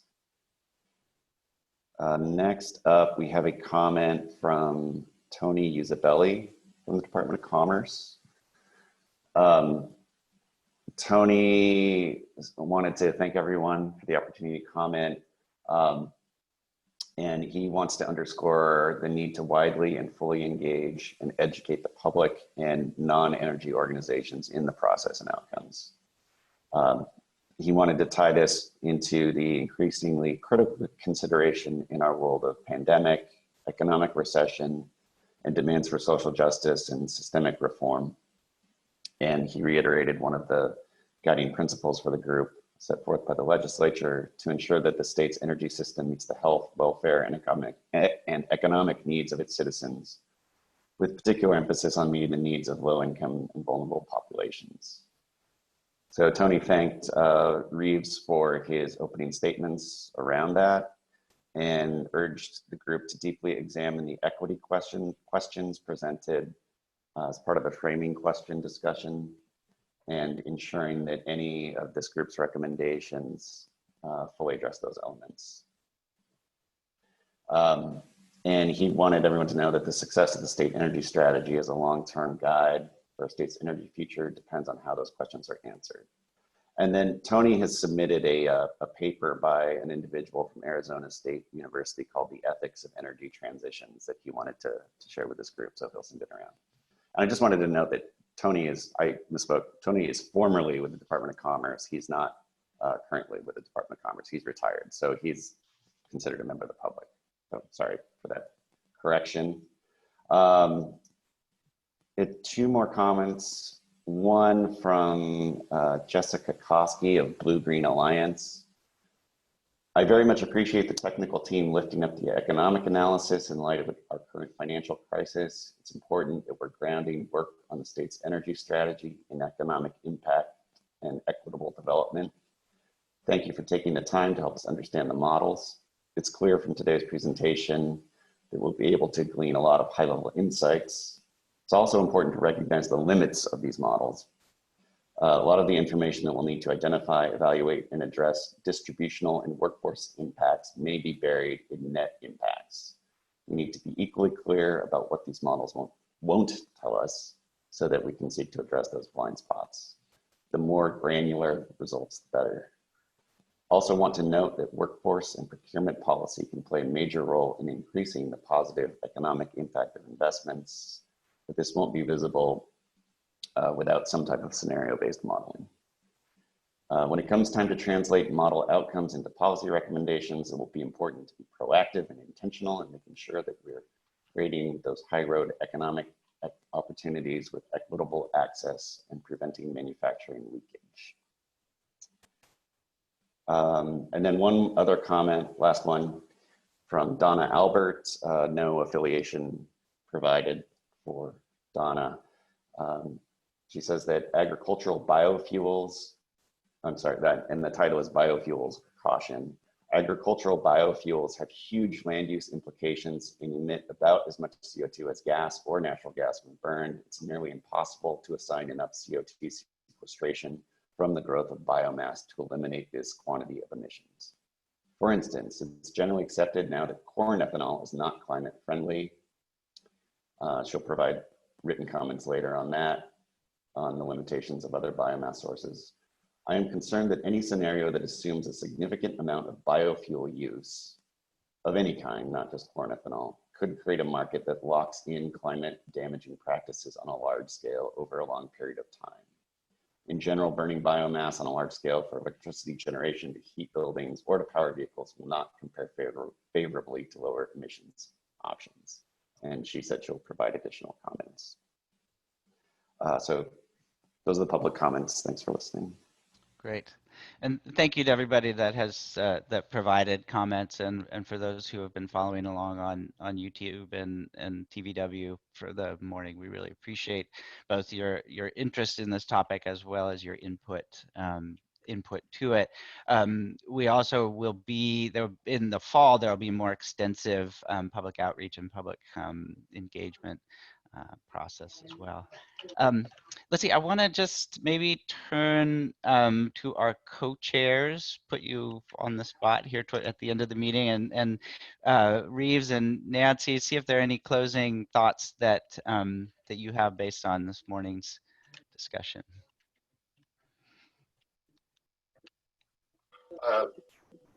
I'll just say very briefly, thank you everybody for keeping such a great people first attitude today. I think it's really heartening. With that, I'll hand it over to Nancy. Hi, thanks. Yeah, I also appreciate the significant level of input, and I recognize the frustration that everybody feels in not having enough time and not having as much of an opportunity to kind of fully interact with each other and the modelers and the technical team in a way where they really feel heard and feel like the inputs they're providing are being done more than just put on a list. So that's a frustrating reality of our kind of current situation and our ability to have just a limited set of meetings with all of your time. But I do have confidence in the technical team and the state team that they are listening and they are hearing the inputs and trying to balance all of the goals that the legislature set out when they put the state energy strategy guidance together. So again, I thank you for that, and keep all the input coming. I know I have a long email teed up to Eileen and the technical folks on questions that I have, so don't be shy. Great. Thank you, Nancy.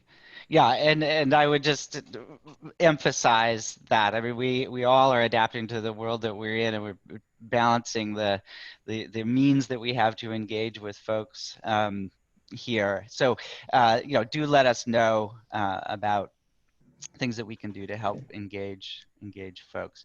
Dan, I'm seeing you've got your physical hand raised. Thank you, Tom. I just want to make a comment, and that is from a process perspective, if at all possible, I need more time to process the materials before the meeting. So I got this, I got the materials 2 days ago, and I've got other things scheduled to take care of. And I know that you guys are, I want to acknowledge that you're doing a lot of heavy lifting here, but I could use more time to not only analyze the materials myself, but also to get feedback from my constituents. So on those materials. So anything you can do to give us more time before we actually get into these discussions would be greatly appreciated. Thanks. Great. Thanks, Dan. And I'm sure you are not alone. Thank you. All righty. Well, good. Well, thank you everybody for your time this morning. Clearly lots of work to do, lots of follow up from today's meeting, but so good to see you by video, and at some point we'll get to see each other in person again. So long.